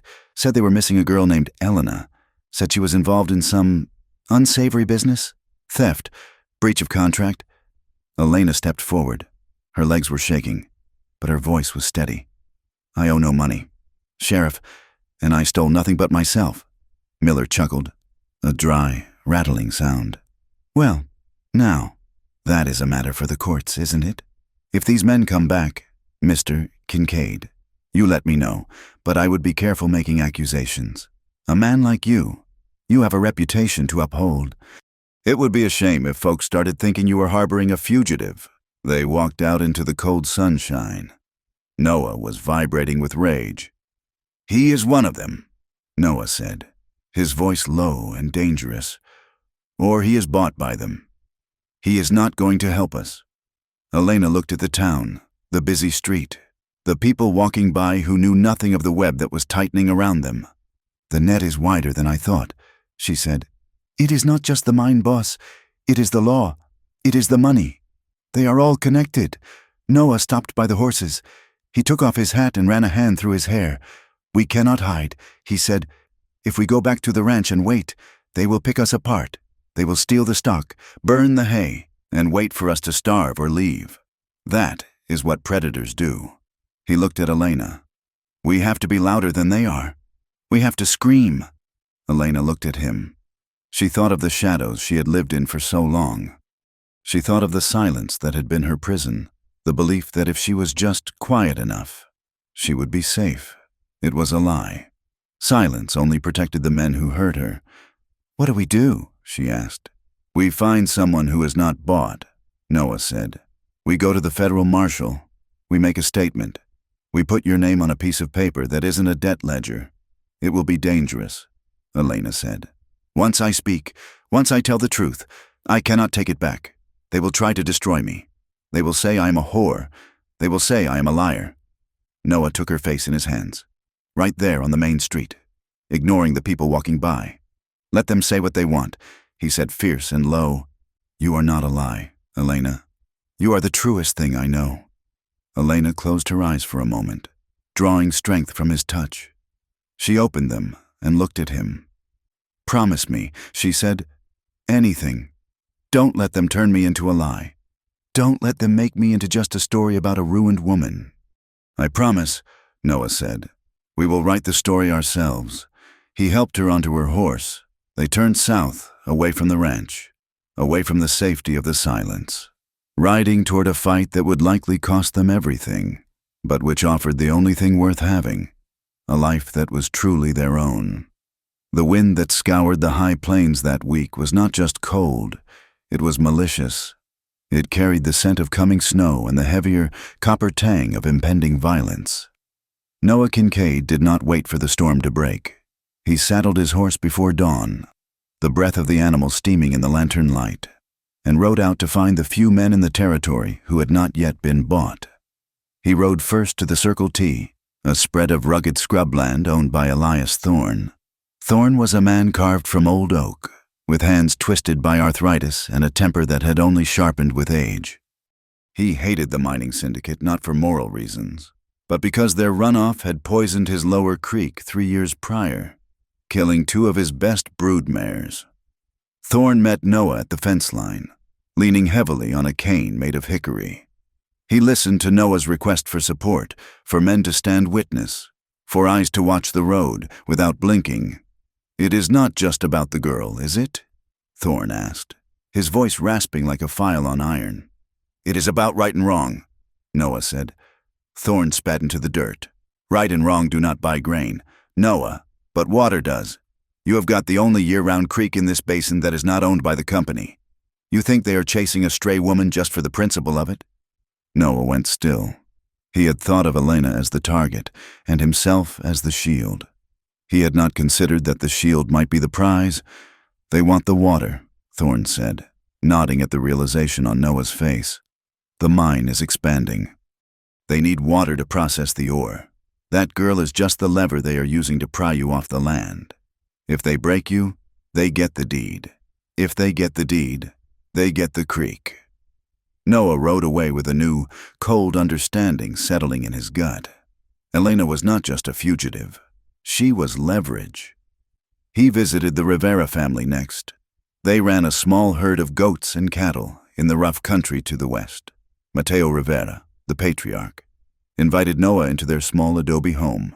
His wife, Sophia, was a midwife who had brought half the county's children into the world and had stitched up just as many women after their husbands drank too much whiskey. "We have seen the men riding the perimeter," Mateo said quietly, pouring Noah a cup of strong, dark coffee. "They are not lawmen. They are pistoleros. I need to know who enters the valley," Noah said. "I cannot watch every road." "We will watch," Sophia said. She looked at Noah with dark, knowing eyes. "And you tell your Elena that if she bleeds, she comes to me. I have seen what men like that do to women. I know how to heal it, or at least how to help a woman survive the memory of it." Noah returned to the ranch with a network of eyes, but no guns. He would not ask his neighbors to die for him.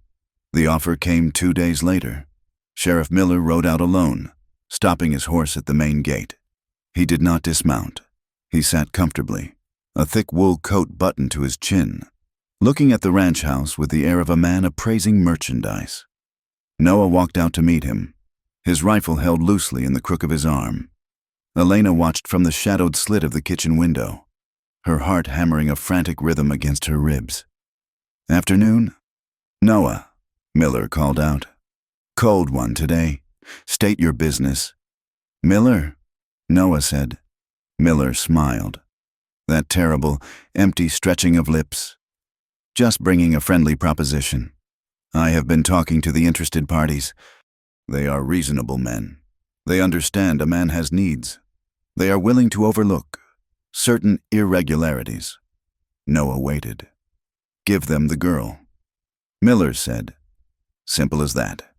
You hand her over to my custody. I will claim I found her wandering the desert, and the investigation into your affairs stops. No questions about the saddle, no cut fences, and... He paused, letting the weight of the words settle. The mine boss is willing to sign a document guaranteeing your water rights stay yours in perpetuity. As a gesture of gratitude, it was a transaction. A life for a deed, a woman's body for water. And if I refuse? Noah asked. Miller sighed, acting the part of the disappointed friend. Then things get difficult. A ranch is a fragile thing. Noah, cattle get sick, barns catch fire, men have accidents. It would be a shame to see a good man ruined over a piece of damaged goods. Get off my land, Noah said. Miller tipped his hat. Think on it. Noah, the offer expires when the snow flies. The next morning, the war began not with fire, but with blood. Noah found the herd scattered across the eastern pasture. The gate had been lifted off its hinges. In the center of the grazing land, 2 heifers lay dead. They had not been butchered for meat. They had been shot in the gut, left to bleed out slowly in the freezing mud. It was cruelty for the sake of a message. Noah stood over the carcasses, his breath smoking in the air. He did not shout. He felt a cold, crystalline rage hardening in his chest, turning his blood to ice. He rode back to the house, his face a mask of grim purpose. Elena saw his expression and knew before he spoke. They did something. They killed 2 cows. Noah said, because of me. Elena whispered, because they are evil. Noah corrected her sharply. Do not take their sins and make them yours. But the town had already made its choice. When they rode in for supplies 3 days later, the silence was absolute. The blacksmith, a man Noah had known for 10 years, suddenly found he was too busy to sharpen a plowshare. The postmaster slid Noah's mail across the counter without meeting his eyes. At the general store. Noah placed his order for 50 pounds of flour and a keg of nails. The proprietor, Mr. Henderson, wiped his hands on his apron and looked at the wall. I cannot help you. Noah, he said. You have flour right there, Noah said, pointing to the stack. That is spoken for. Henderson lied. His voice was thin and reedy. The shipment did not come in. I have nothing for you, Mr. Kincaid. Noah looked around the store. Men he had traded with, men he had helped raise barns with, turned their backs. They studied the floorboards or the labels on tin cans. It was a shunning. Noah Kincaid had chosen a fallen woman over the town's peace. And now he was dirty too. Come on, Noah said to Elena. They walked out into the gray light. Elena felt the stairs burning into her back. She felt the weight of the town's judgment like a stone around her neck. That night, she packed her bag again. She moved silently in the dark, gathering her few dresses, the hairbrush Noah had bought her, the few dollars she had saved from her wages. She wrote no note this time. A note was an anchor. She needed to be a ghost. She opened the back door, the hinges well-oiled now, and stepped out into the biting wind. The snow had started to fall, small, hard flakes that hissed against the dry ground. Going to finish what they started? Noah was sitting on the porch swing. He was wrapped in a blanket, his rifle across his lap. He did not look surprised. Elena dropped her bag. Noah, please, I cannot do this. I cannot watch them bleed you dry. I cannot watch them look at you like you are a leper. You think leaving fixes it? Noah asked. He stood up, the blanket falling away. You think if you walk out that gate, Miller rides up and shakes my hand? You think the mine boss says, oh well, she is gone. Let us leave Mr. Kincaid alone? They want me, Elena cried. They want the water.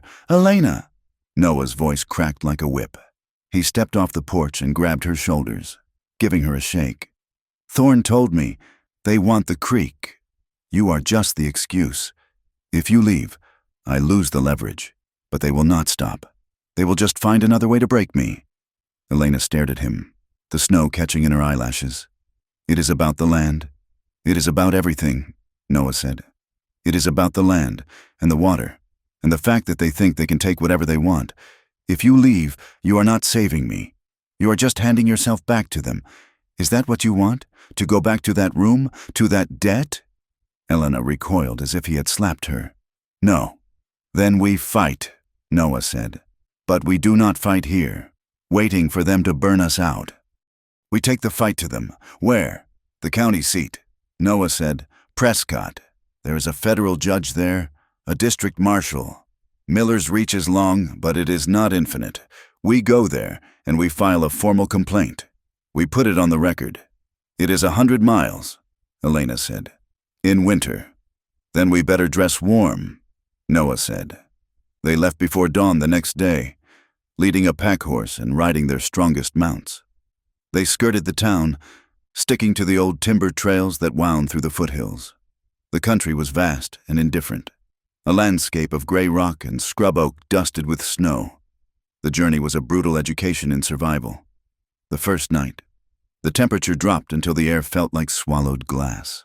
They huddled together under a lean-to of pine boughs and canvas, sharing their body heat not out of desire, but out of necessity.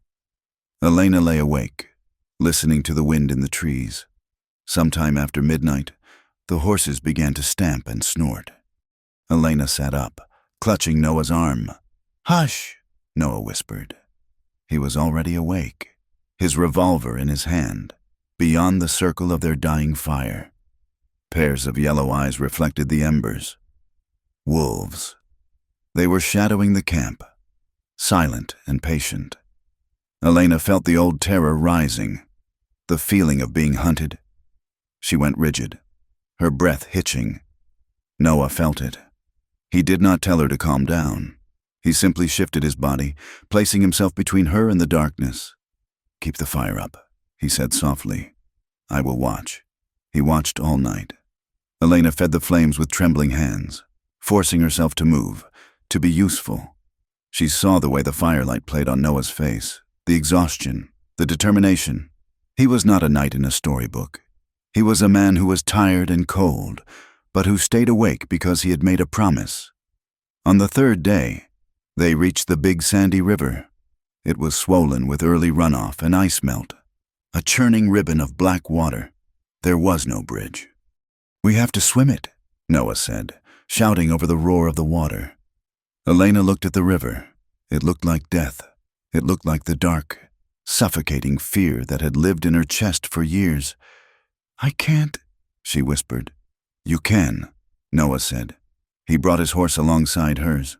Look at me, Elena, not the water. Look at me. She looked at him. His eyes were steady. We go together, he said. I will be right downstream. If you slip, I catch you. Trust the horse. They entered the water. The cold was a physical shock, stealing the breath from Elena's lungs. Her horse scrambled, losing its footing on the slick river stones, then plunged into the deep channel. The water rose to Elena's waist, freezing and heavy, pulling at her skirts. For a moment, the river had her. The current twisted the horse, spinning them downstream. Elena gasped, water filling her mouth. She felt the panic seizing her limbs, the urge to let go, to surrender. Kick! Noah's voice roared through the spray. Elena! Kick him! The command cut through the panic. She kicked. She grabbed the horse's mane. She fought. The horse found purchase on a gravel bar and lunged forward, heaving itself up the muddy bank. They collapsed on the far side, coughing and shivering. Noah was there in an instant, pulling her from the saddle, wrapping her in a dry blanket from the oilskin pack. You did it, he said, rubbing her arms vigorously. You did it. Elena looked at the river, then at Noah. She was freezing, her teeth chattering so hard her jaw ached, but she felt a strange, fierce heat in her chest. She had not drowned. She had not surrendered. They arrived in Prescott 2 days later, a sprawling town of brick buildings and gas lamps that felt like a different world from the isolated ranch. They found a boarding house that did not ask questions and slept for 12 hours. The courthouse was a monument to bureaucracy, smelling of floor wax and stale cigar smoke. They waited 3 hours on a hard wooden bench before a clerk deigned to speak to them. Noah demanded to see the district judge. "You fill out the forms," the clerk said. "Board. You make a deposition. If the judge thinks it has merit, he will schedule a hearing." The process was a humiliation designed to grind people into dust. Elena sat in a small, windowless room while a legal clerk, a young man with ink-stained fingers and a sneer, took her statement. He did not call it a story. He called it testimony. He turned her pain into paperwork. "And you say you were confined?" the clerk asked, his pen scratching loudly. "Did you attempt to leave?" "I was threatened."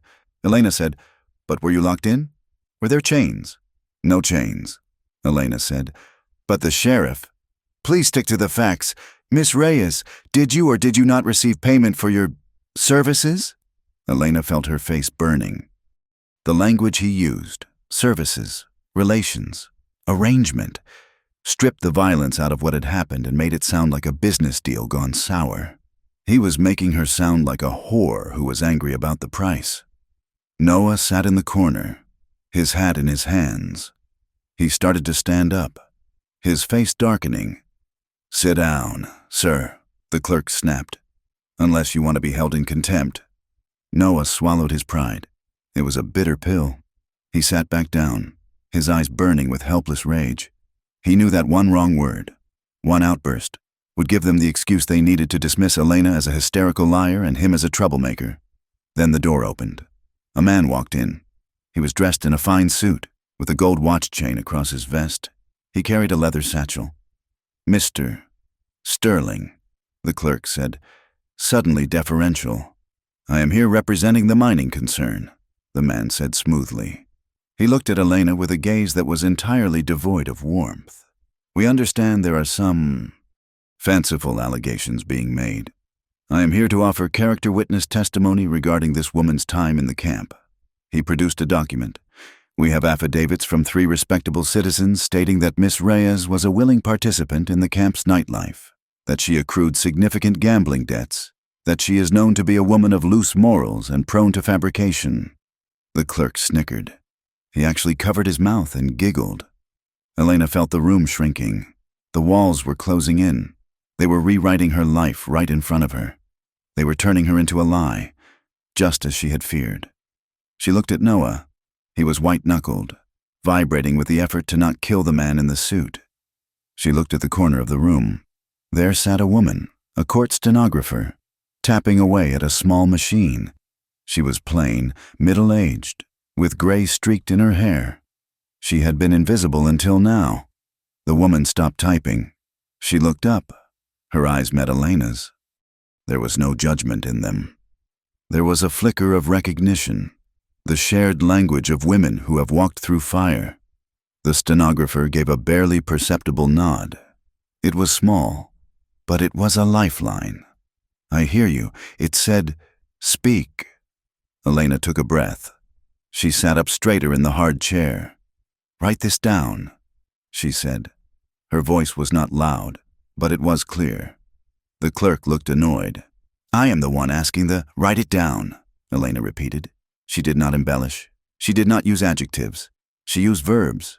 On August 4th, Sheriff Miller told me that if I tried to board the stagecoach, he would arrest me for vagrancy. On September 10th, the mine foreman came to my room. I told him to leave. He broke the lock. He had a gun. He said the sheriff sent him. She listed the dates. She listed the names.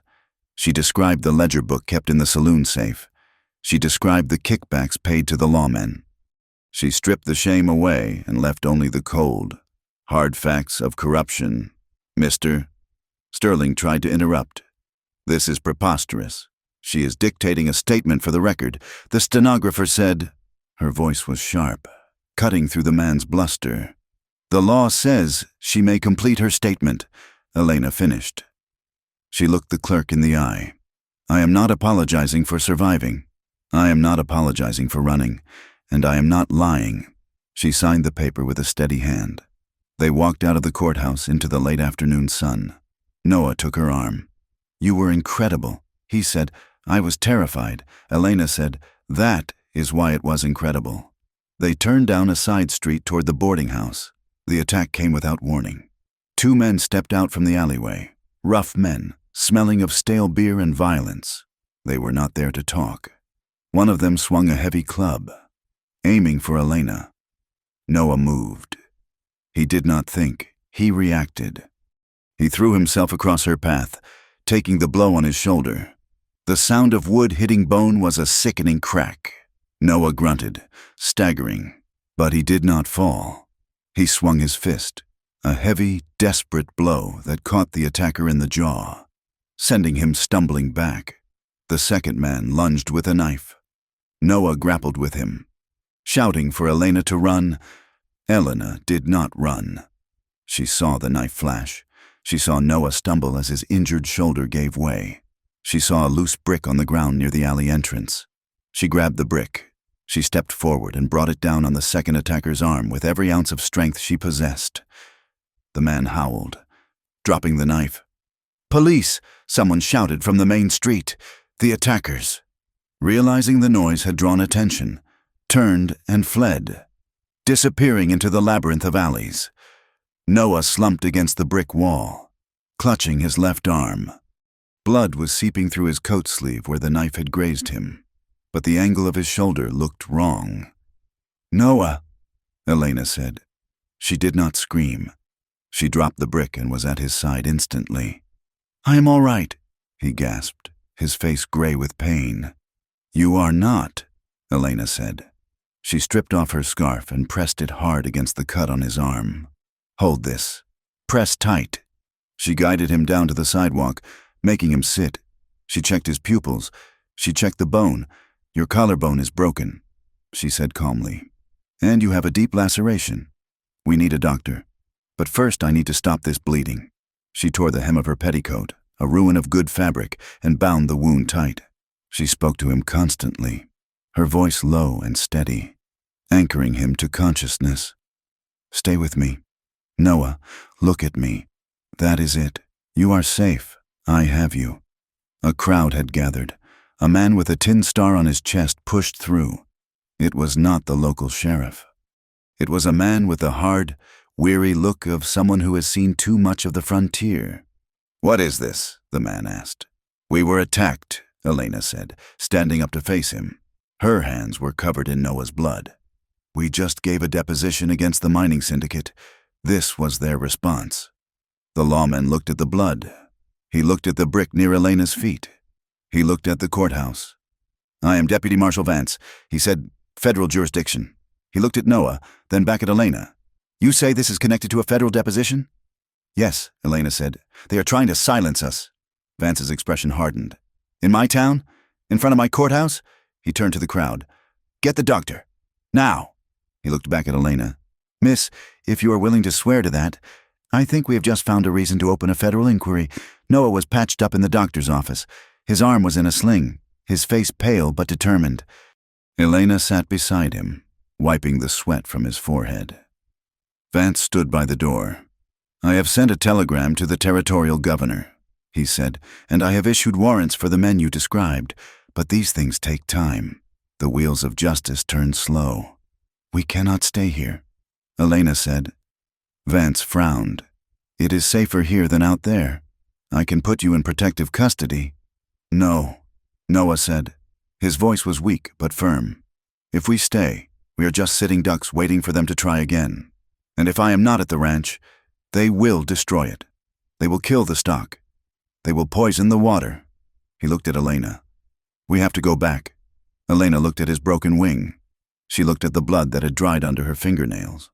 She thought of the ranch, the graves on the hill, the way the light hit the kitchen table in the morning. It was not just land. It was their home, and leaving it to the wolves was a form of dying. She took Noah's good hand. "We go back," she said. Vance shook his head. "You are walking into a war zone." "Maybe," Noah said, "but it is our ground, and we are done running." Love that hides isn't love, Elena thought, helping Noah stand. It is just fear in a nicer coat, and she was done with fear. She was ready to be the woman who swung the brick. "We leave at dawn," Elena said. They walked out of the doctor's office, battered, bloodied, but standing upright. They walked together, and this time, when the townspeople looked, they did not see a victim and a fool. They saw something dangerous. They saw two people who had decided that some things were worth bleeding for. The return to the ranch was not a homecoming. It was an arrival at a crime scene.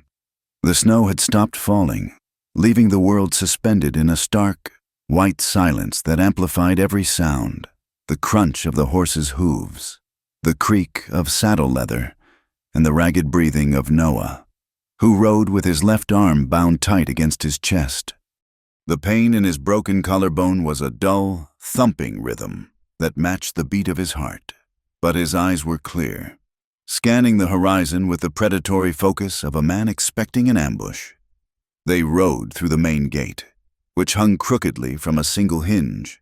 The sign Noah had carved years ago, Kincaid, had been split down the middle, likely by an axe, the two halves swinging uselessly in the wind. Elena felt a cold stone settle in her stomach. She spurred her horse forward, passing Noah, driven by a frantic need to see the extent of the damage. The yard was a mess of scattered hay and overturned troughs. The barn doors stood wide open, flapping like broken wings. But it was the house that stopped her breath. The front door had been kicked in. Splintered wood jagged against the dark interior. Elena dismounted before her horse had fully stopped, her boots sliding in the slush. "Elena!" "Wait," Noah called out, his voice rough with pain. She did not wait. She walked up the steps and crossed the threshold. The kitchen, usually the warm heart of the house, had been gutted. The table where they had shared meals in silence was overturned. One leg snapped off. The flour bin had been upended, coating the floor in a white dust that looked mockingly like the snow outside. Jars of preserves, peaches and tomatoes she had canned with such careful pride, were smashed against the walls, their contents dripping like sweet, sticky blood. But the cruelty was specific. It was targeted. Elena walked to the small room Noah had given her. Her few dresses were pulled from the wardrobe and slashed to ribbons. The hairbrush Noah had bought her lay on the floor. The handle snapped in two. The small tin where she kept her saved wages was gone. But the pennies she had left on the bedside table were scattered across the quilt, as if to say her money was trash. It was not a robbery. It was a message. It was a violation designed to tell her that she owned nothing, that she was nothing, and that no walls could keep them out. Elena stood in the center of the room, her hands trembling. A wave of shame crashed over her, hot and suffocating.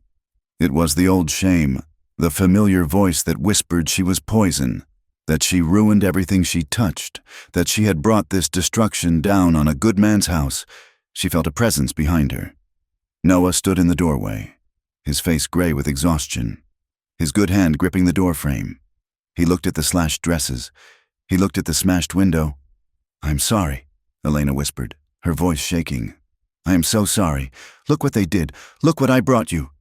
Noah did not move to hug her. He did not offer soft words of comfort meant to smooth over the jagged edges of the moment. He stepped into the room, his boots crunching on the glass. "This is not on you," he said. His voice was low, vibrating with a deep, subterranean anger. "It is," Elena cried, turning to face him. "They did this to hurt me, to show me I am dirt. They did this because they are small men who fear things they cannot control," Noah said. He looked at the destruction not with despair, but with a terrifying clarity. "This is not a judgment on you, Elena. It is a confession of who they are." He kicked a piece of the broken chair aside. "You feel shame?" Noah asked. "You feel like this is your fault?" "Yes," she choked out. "Do not," Noah said. He looked her in the eye. "That is what they want. They want you to feel dirty so they can feel clean. Do not give it to them. What was done here was a sin, Elena, but it was not yours, and it will be answered." He turned and walked back to the kitchen, his boots heavy on the floorboards. "We have work to do," he said. They did not have long to wait. The word had spread. The attack in front of the courthouse in Prescott had been witnessed. and the telegraph lines had been busy. But news travels in different ways in the high country. It travels by riders on fast horses and by the smoke of signal fires. By noon, the Allies began to arrive. They did not come with fanfare. They came quietly, riding singly or in pairs. Men and women who had watched the mining syndicate eat the valley piece by piece and had finally decided that they were full. Elias Thorne was the first. The old rancher rode a mule that was as cantankerous as he was. He carried a double-barreled shotgun across his lap, his knuckles swollen and gnarled like tree roots. He looked at the broken gate and spat a stream of tobacco juice into the snow. "I heard you went to the feds," Thorne rasped as he dismounted. "I figured you might need another gun while you wait for the ink to dry." "Thank you, Elias," Noah said, standing on the porch. Then came the Riveras. Mateo drove a wagon, with Sophia sitting beside him, her face wrapped in a dark shawl. In the back of the wagon sat their 3 sons, young men with dark eyes and rifles resting easy on their knees. They did not say much. They simply nodded to Noah and began to move their wagon to block the northern approach to the yard, creating a defensive line. Sophia climbed down and walked straight to Elena, who was sweeping the flour from the kitchen floor. Sophia did not ask what happened. She took the broom from Elena's hands and pulled her into an embrace that smelled of sage and strong soap. "You breathe," Sophia commanded. "The men will watch the road. We will fix the house. By 2 o'clock. There were 12 people in the yard. It was a motley army, ranchers in worn coats, vaqueros with silver spurs, a blacksmith who held a hammer like a weapon of war. They were the people the town usually ignored, the people who did the work that kept the world turning. Then the snow began to crunch under the wheels of a buggy. It was not the mine boss's carriage. It was a heavy wagon, flanked by 6 riders. Leading them was Sheriff Miller, his tin star polished to a shine that looked obscene against the gray sky. Beside him rode a man in a fine fur coat, Carver, the mine boss himself. He had come to see the end of the show he had paid for. The posse pulled up 50 yards from the house. They saw the barricade of wagons. They saw Thorne leaning on the fence with his shotgun. They saw the Rivera boys on the roof of the barn. Sheriff Miller raised a hand. Halting his men, he looked confused. He had expected a broken man and a cowering woman. He had not expected a fortress. Noah stepped off the porch. He walked out to the center of the yard, stopping 10 paces from the sheriff's horse. He wore his good coat, though the left sleeve hung empty. His right hand rested near the revolver on his hip. "You are trespassing, Miller," Noah said. His voice carried clearly in the cold air. Miller laughed, though it sounded thin. "Trespassing? I am the law. Noah. You know that. I have a warrant here." He waved a piece of paper. "For who?"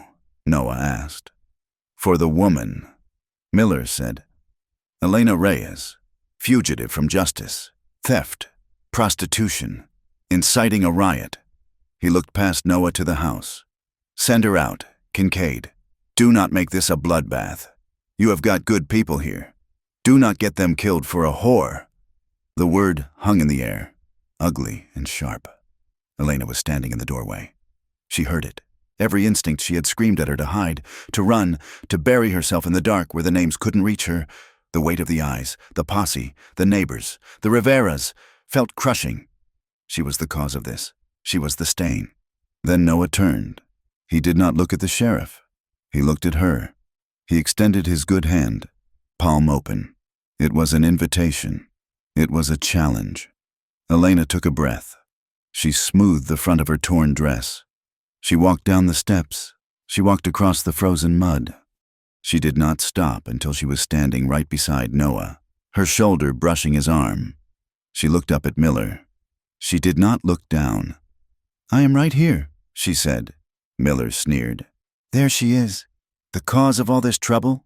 You got a lot to answer for. Girl, she is not answering to you," Noah said. He stepped slightly forward, placing his body partially in front of hers. Not to hide her, but to claim her. She is not answering to a man who sells his badge to the highest bidder. Carver, the mine boss, leaned forward in his saddle. He was a thick-set man with a face like a bulldog, wrapped in expensive wool. "Enough of this." Carver barked. "Sheriff, arrest her. If these people interfere, shoot them. They are obstructing justice." The deputies shifted, hands moving to their guns.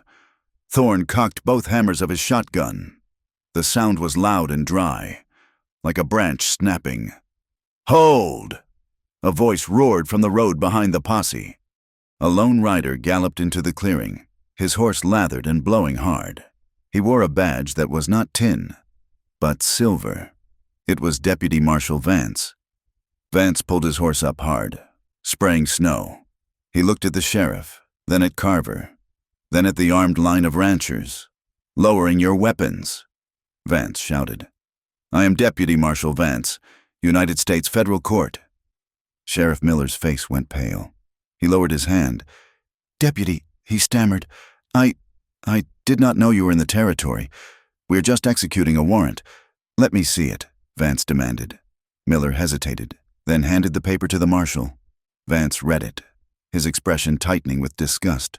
"This warrant is signed by a judge who was indicted for fraud 3 days ago." Vance said. He crumpled the paper and dropped it into the snow. "It is garbage, as is your authority here. Miller." Carver's face turned a violent shade of red. "Now see here, Marshal, this is a local matter. This woman is a menace. This woman is a federal witness," Vance said coldly. "And you, Mr. Carver, are a suspect in a conspiracy investigation involving bribery, extortion, and attempted murder." The silence that followed was absolute. The wind whistled through the gaps in the barn. Carver looked at Vance, then at Noah, then at the line of armed neighbors. He realized, perhaps for the first time in his life, that his money had hit a wall it could not breach. But men like Carver do not surrender. They escalate. "I do not care about your papers," Carver shouted, his composure shattering. "I own this valley. I bought and paid for every inch of it." He looked at his hired men. "Kill them. I will pay double. Kill them all." Most of the deputies hesitated. They were hired guns, but they were not suicidal, and shooting a federal marshal was a hanging offense. But Miller was desperate. He knew that if he was taken in cuffs, he would hang anyway. He saw the end of his life approaching, and he panicked. Miller's hand dropped to his holster. "No!" Noah shouted. The moment broke like thunder. Miller drew fast, leveling his pistol not at Vance, but at Elena, the source of his ruin. Noah moved. He did not have time to draw. He slammed his body into Elena, knocking her sideways into the snow just as Miller's gun cracked. The bullet tore through the air where Elena had been standing. Then the yard erupted. Thorne fired one barrel of his shotgun into the air, the boom shaking the ground. The Rivera boys fired warning shots near the hooves of the deputies' horses. But Vance was a professional. He did not fire a warning shot. He drew his Colt and fired once. Calm and precise. The bullet struck Miller in the shoulder, spinning him around and dropping him to his knees. The sheriff's gun flew from his hand, landing in the slush. Carver, seeing his enforcer fall, grabbed a rifle from his saddle scabbard. He swung it toward Vance. Noah was on one knee, pain blinding him from the impact of the fall. He saw Carver leveling the rifle. He saw Vance's horse rearing, blocking the marshal's aim. Noah drew his revolver with his right hand. He did not think about the years of peace he had tried to keep. He did not think about the graves on the hill. He thought only that if he did not act, the law would die in his yard. He exhaled. He squeezed the trigger. The shot was deafening. Carver jerked back as if pulled by an invisible rope. Noah's bullet struck him in the chest. He slumped over the neck of his horse, the rifle sliding harmlessly to the ground, before sliding out of the saddle to land in a heap of fur and failure. "Stop," Vance bellowed. "Cease fire!" The shooting stopped as quickly as it had begun. The smoke hung low and blue over the yard, smelling of sulfur and death. The deputies threw their hands up, dropping their weapons into the snow. They looked at Carver's body, then at the grim line of ranchers. The fight had gone out of them. Miller was groaning in the snow, clutching his shoulder. Elena scrambled over to Noah. "Noah, are you hit?" Noah shook his head, holstering his gun with a trembling hand, No, just the arm. He looked at Carver's body. He felt no triumph. He felt only a sickness in his gut, a heavy, leaden weight. He had killed a man. It had been necessary, but it was a weight he would carry. Vance dismounted, walking over to check Carver. He stood up and shook his head. He is dead. He walked over to Miller, hauled him up by his good arm, and slapped a pair of iron cuffs on his wrists. "Sheriff Miller, you are under arrest for attempted murder and corruption." The neighbors slowly lowered their weapons. There was no cheering. There were no hats thrown in the air. There was just the sound of the wind returning to fill the silence. Elena stood up. She looked at the townspeople who had ridden in the posse, men she recognized from the mercantile, from the livery. They would not meet her eyes. Some looked at the ground. Some looked at the dead man. They looked ashamed, small, and suddenly very ordinary. She walked over to Miller. The sheriff looked up at her, his face gray with pain and shock. He expected her to spit on him. He expected her to curse him. Elena just looked at him. She looked at the man who had terrified her for years, the monster in her nightmares. And she saw that he was just a frightened, greedy man bleeding in the snow. "I told you," she said quietly. "I am not a lie." She turned her back on him. The aftermath was a blur of motion that felt distant to Elena. Vance took charge, organizing the transport of the prisoners and the body. The neighbors stayed to help right the overturned troughs and fix the gate. Sofia Rivera made coffee in the wrecked kitchen, sweeping aside the broken glass. By sunset, the yard was empty again. The dead were gone. The law had ridden away. Elena sat on the porch steps, watching the sun dip below the mountains. She felt exhausted, a bone-deep weariness that made her limbs feel like lead. She had expected to feel triumphant. She had expected to feel a soaring sense of victory. Instead, she felt hollow. She felt a strange, aching grief. The man who had tormented her was dead. The sheriff was in chains. But it didn't give her back the years she had lost. It didn't unbreak the china in the kitchen. It didn't erase the memory of the cage. Justice was necessary, she realized. But justice was cold.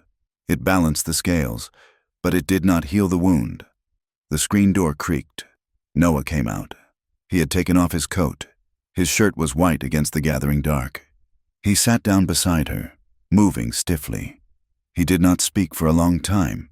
He just sat there, breathing the same cold air, watching the same purple sky.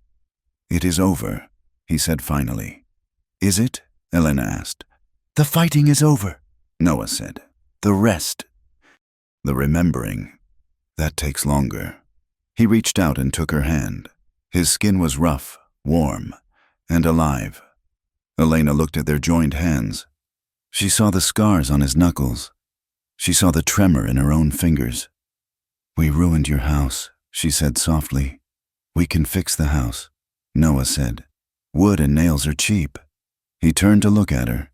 The harshness had gone out of his face, leaving only a quiet, steady devotion. "You stayed," he said. "You stood up. You stood beside me." Elena said, "I will always stand beside you." Noah said, "That is the only place I want to be." Elena squeezed his hand. The hollowness began to fill, not with triumph, but with something slower and more enduring. It filled with the realization that she did not have to run tomorrow. She did not have to hide. She looked at the ranch, the broken gate, the dark windows, the land that had been fought for and bled on. It was not a fairy tale kingdom. It was a place of work and dust and hard winters. But it was theirs. "Let us go inside," Elena said. "It is getting cold." They stood up together. They did not walk into the sunset. They turned and walked into the house, stepping over the threshold to light the lamp, to sweep the floor, and to begin the long, ordinary work of building a life that was real. The spring thaw arrived not with a whisper, but with the heavy, wet sound of a world waking up from a long sickness. The snow, which had covered the Kincaid ranch like a shroud for 4 long months, began to retreat. It pulled back from the ridges first, exposing the dark, iron-rich earth, then receded from the pastures, leaving behind a landscape of mud that was thick enough to pull the boot off a careless man. But beneath the mud, the grass was coming. It pushed up through the slush, a vibrant, violent green that smelled of life and stubbornness. The creek, which had been a frozen ribbon of silence, was now a roaring torrent of brown water, carving new banks and carrying the debris of winter down toward the river. Elena stood on the porch, watching the sunrise. The air was cold, but it no longer carried the bite of frost. It smelled of wet sage and warming soil. She wrapped her shawl tighter around her shoulders, not because she was shivering, but because the comfort of the wool felt grounding. She looked different than she had when she first stumbled onto this land. The hollows in her cheeks had filled in, though her face retained the sharp, watchful angles of a survivor. Her hands, resting on the porch railing, were rougher now, calloused from the washboard and the rains, but they were steady. Noah was already out by the corral. He was repairing the fence that the sheriff's men had cut during the siege. He worked slowly, favoring his left shoulder where the collarbone was knitting back together, but he worked steadily. He was replacing the cut wire with new double-strand barb. He was not just fixing a fence. He was stitching the ranch back together. "We need supplies," Noah said later that morning, coming into the kitchen and stomping the mud from his boots. "The flour is low, and we need seed if we are going to plant the south acre." Elena looked up from the ledger she'd been balancing. "I will go," she said. Noah hesitated. He poured himself a cup of coffee, the steam rising around his face. "You do not have to. I can send one of the Rivera boys. I am not hiding." "Noah," Elena said. She closed the ledger with a soft thud. "If I hide, they think they won. I will go." They hitched the wagon 2 hours later. The road to town was a quagmire, the wheels slicing deep into the sludge, the horses straining against the collars. When they rolled onto the main street, the town looked the same as it always had: false-fronted buildings, dusty windows, men loitering on the boardwalks. But the atmosphere had shifted. As the wagon passed, the silence was not the hostile, heavy silence of the winter. It was a sheepish, averted-eye silence. Men who had stood in the posse, holding guns against their neighbors, suddenly found great interest in the toes of their boots or the clouds in the sky. Noah stopped the wagon in front of the mercantile. He reached for Elena's hand to help her down, but she was already climbing down on her own, her boots landing squarely in the dirt. They walked into the store. The bell above the door chimed, a bright, cheerful sound that seemed at odds with the tension in the room. "Mr." Henderson was behind the counter. When he saw them, he went pale, then flushed a mottled red. "Mr. Kincaid," Henderson said, his voice cracking slightly. "Miss Reyes." Elena walked to the counter. She did not shrink. She did not look at the floor. She took a list from her pocket and placed it on the wood. "We need 50 pounds of flour," Elena said. 10 pounds of sugar, coffee, and seed corn. Henderson looked at the list, then at Elena. His hands were shaking as he reached for a pencil. "Of course, right away. I have a new shipment of calico, if you are interested. Very fine quality." He was trying to make amends with fabric. He was trying to bury his cowardice under a sales pitch. Elena looked at him. "No, thank you." "Mr. Henderson, just what is on the list?" As she waited, a woman approached her. It was Mrs. Miller, the baker's wife, a woman who had once pulled her skirts aside when Elena walked past. She stopped 3 feet away, twisting a handkerchief in her hands. "Miss Reyes," the woman said. Her voice was thin. Elena turned. "Yes, I wanted to say—" The woman paused, looking around to see who was watching. "I wanted to say that we did not know about the sheriff, about everything.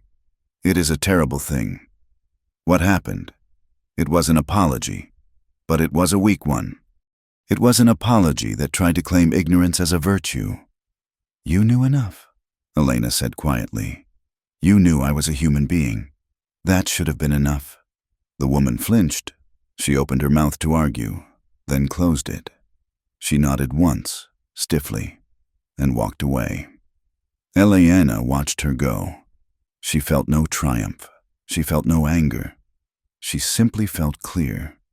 She accepted the flour and the seed from Henderson, checking the tally on the bill to ensure he had not cheated them, and paid with the coins Noah handed her. When they walked back out to the wagon, Noah was smiling.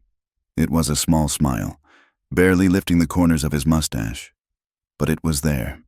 "You are tough on them," he said as he lifted the flour sacks into the bed. "I am fair," Elena said. "I do not want their pity, Noah, and I do not need their friendship. I just need them to know that I am still standing."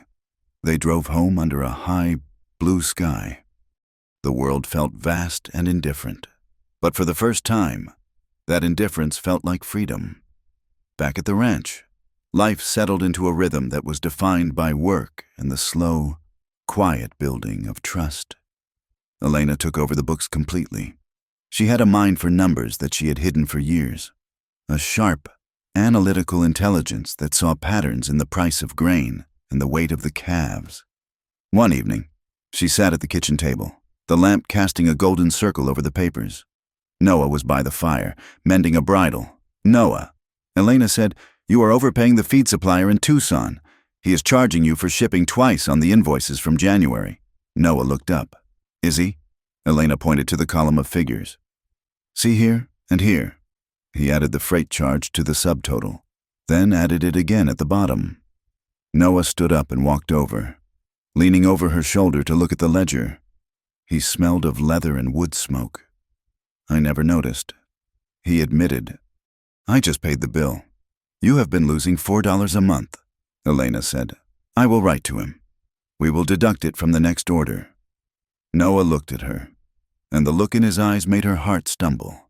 It was not just affection. It was respect. He was not looking at a woman he had saved. He was looking at a partner who was saving him right back. "You are good at this," he said. "I had to be." Elena said, Before, if I did not count every penny, I did not eat." Noah put his hand on her shoulder. His touch was warm and heavy. "Well, you are eating now, and you are saving us money." It was a small moment, but it shifted the ground beneath them. Elena was no longer just the woman Noah was protecting. She was the woman who kept the ranch running. She was essential. The legal proceedings dragged on with the agonizing slowness of a glacier.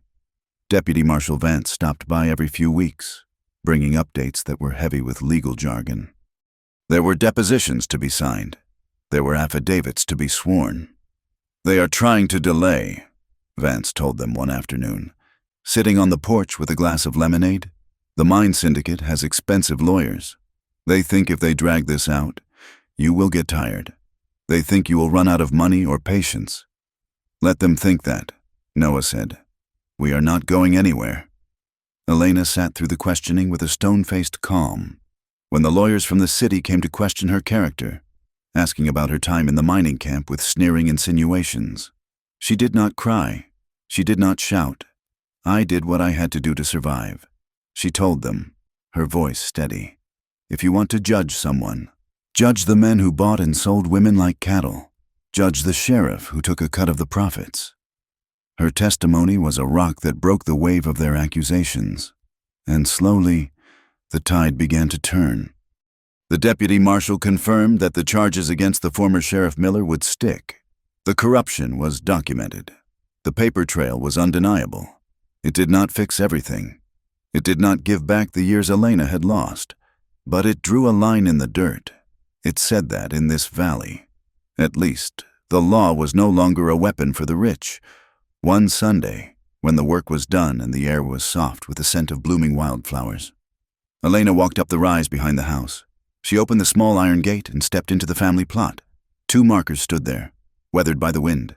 Sarah Kincaid, beloved wife, and a smaller one, Thomas Kincaid, 3 days old.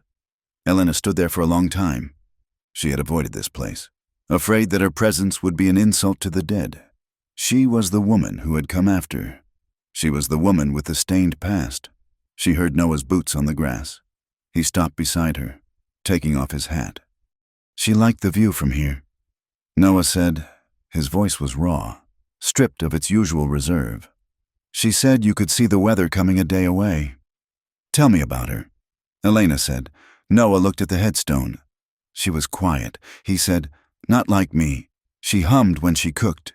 She was soft. The world was too hard for her.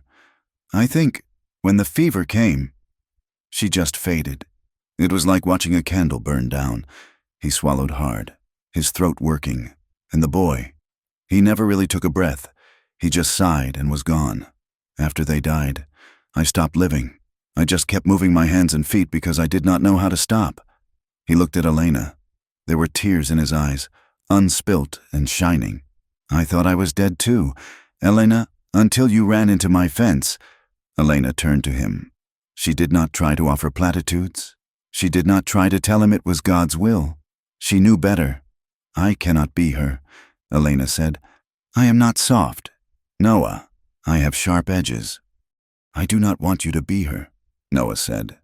He reached out and took her hand, interlacing their fingers. I want you. I am here, Elena said. She squeezed his hand. It was a promise. I am here. That night, the nightmare came again. It was always the same. She was back in the room above the saloon. The door was locked. The heavy footsteps were coming down the hall. She was trapped, and the walls were closing in, smelling of stale beer and fear. Elena woke with a gasp, sitting bolt upright in the bed, her heart hammering against her ribs like a trapped bird. She was sweating, tangled in the quilt. Noah was there instantly. He did not startle. He did not ask what was wrong. He knew. Elena, he said softly. He reached out and placed a hand on her back. He did not grab her. He just offered the weight of his hand as an anchor. You are at the ranch, he said. The door is locked from the inside. I am here. Elena trembled, pressing her face into her hands. It felt so real. I know, Noah said, but it is a memory. It cannot hurt you now. He pulled her down against him. She curled into his side, fitting her body against the solid warmth of his chest. He smelled of soap and sleep. The rhythm of his breathing was slow and steady, a counterpoint to her racing heart. She listened to his heart beating. It was a sound of life. It was a sound of safety. Hold me, she whispered. Always, Noah said. He held her until her breathing matched his. He held her until the dawn light began to turn the window gray. This intimacy, this waking in the night, this sharing of fear was deeper than any physical act. It was the intimacy of being known. It was the safety of being seen, broken pieces and all, and being held together. As summer approached, the last threat arrived. It came not with guns, but with a letter. A writer from the city delivered it, a thick envelope sealed with wax.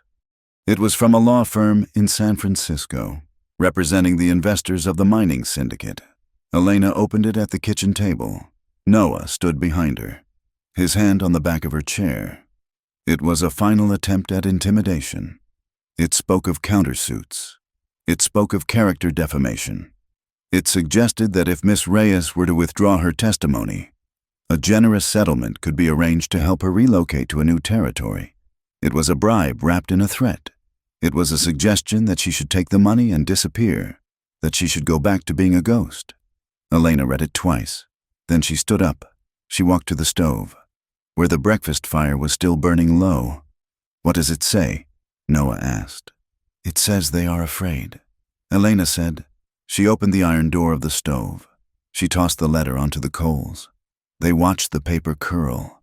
The wax seal melted, running like red tears. The heavy legal language blackened and turned to ash. They want me to leave, Elena said. They want to buy my silence. And? Noah asked. Elena picked up the poker and stirred the ashes, ensuring nothing remained. I am not for sale, she said. And I am done running. She turned to Noah. Her face was set in lines of determination. We are going to plant the South Acre, she said, and we are going to fix the barn roof, and we are going to live here. Noah, right in front of their eyes. Noah smiled. It was a full smile this time. Reaching his eyes, yes, he said, we are. That evening, they sat on the porch. The sun was setting, painting the sky in violent, beautiful streaks of orange and purple. The land stretched out before them, vast and rolling, the sagebrush turning silver in the twilight. They talked about the future. It was a strange conversation for two people who had spent so long just trying to survive the day. The Rivera boy, Mateo's youngest cousin, needs a place, Noah said quietly. His parents died in the fever last winter. He is 12. He is a good kid, but he needs a home. Elena looked at him. She thought of the empty room in the house. She thought of the love she had been afraid to give, fearful it would be used against her. We have room, she said. He will need schooling, Noah said. And he eats like a horse. We have plenty of flour, Elena said. And I can teach him his numbers. Noah looked at her. Are you sure? It is a lot to take on. Elena looked out at the darkening hills. She thought of the graves on the hill. She thought of the silence that had filled the house for so long. A house needs noise. Noah, she said. It needs life. We cannot just guard the perimeter forever. We have to build something inside the fences. Noah reached out and took her hand. We will bring him over on Sunday. The story closed with the landscape wide and unforgiving, the mountains standing as silent sentinels against the night. It was a hard country. It killed the weak and broke the careless. But on the porch of the ranch house, two figures sat close together.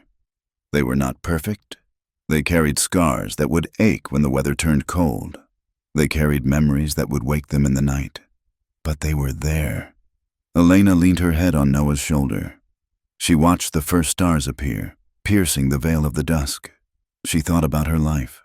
She thought about the first time she had been taken, the first time she had been sold, the first time she had realized that the world saw her as a thing to be used. Those were the first times that had defined her for so long, but they were not the ones that mattered. The first time that mattered was the moment Noah had looked at her in the dust and asked for her name, not her price. The first time that mattered was when he had stood between her and the mob and said, "She is not answering to you." It was the first time she had been chosen, not as a possession, but as a person, not as a victim, but as a partner. Your first time should matter, he had said. And he was right. It wasn't the first time she had been touched that defined her. It was the first time she had been loved. And that, she realized as the night settled over the land they had claimed, changed everything. Thank you for listening to this story. I hope the journey of Elena and Noah resonated with you. It has been a privilege to share this tale of resilience, justice, and the healing power of love in the American West. I would love to know where you are listening from today. Please leave a comment below and share your location, and if this story touched you. I encourage you to subscribe to From Wild West for more tales from the frontier. Please share your thoughts in English in the comments. I read every one of them. Until next time, keep your fences strong and your heart open.